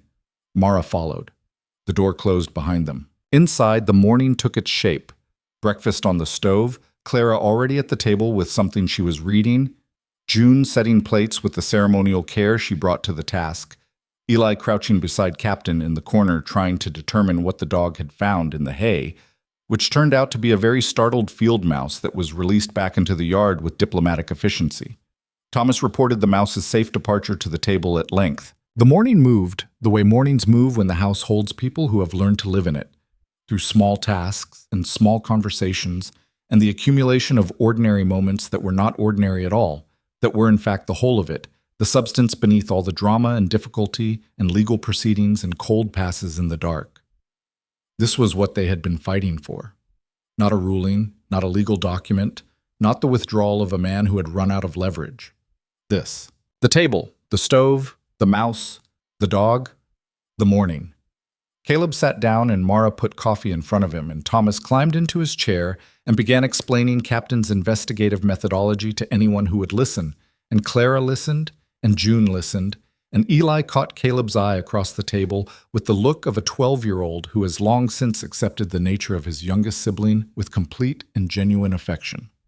Caleb wrapped both hands around his coffee. Outside, the Wyoming morning was doing what Wyoming mornings do, going wide and bright and vast and entirely itself, indifferent and beautiful, the kind of morning that reminds you that the world does not concern itself with the smallness of a single life.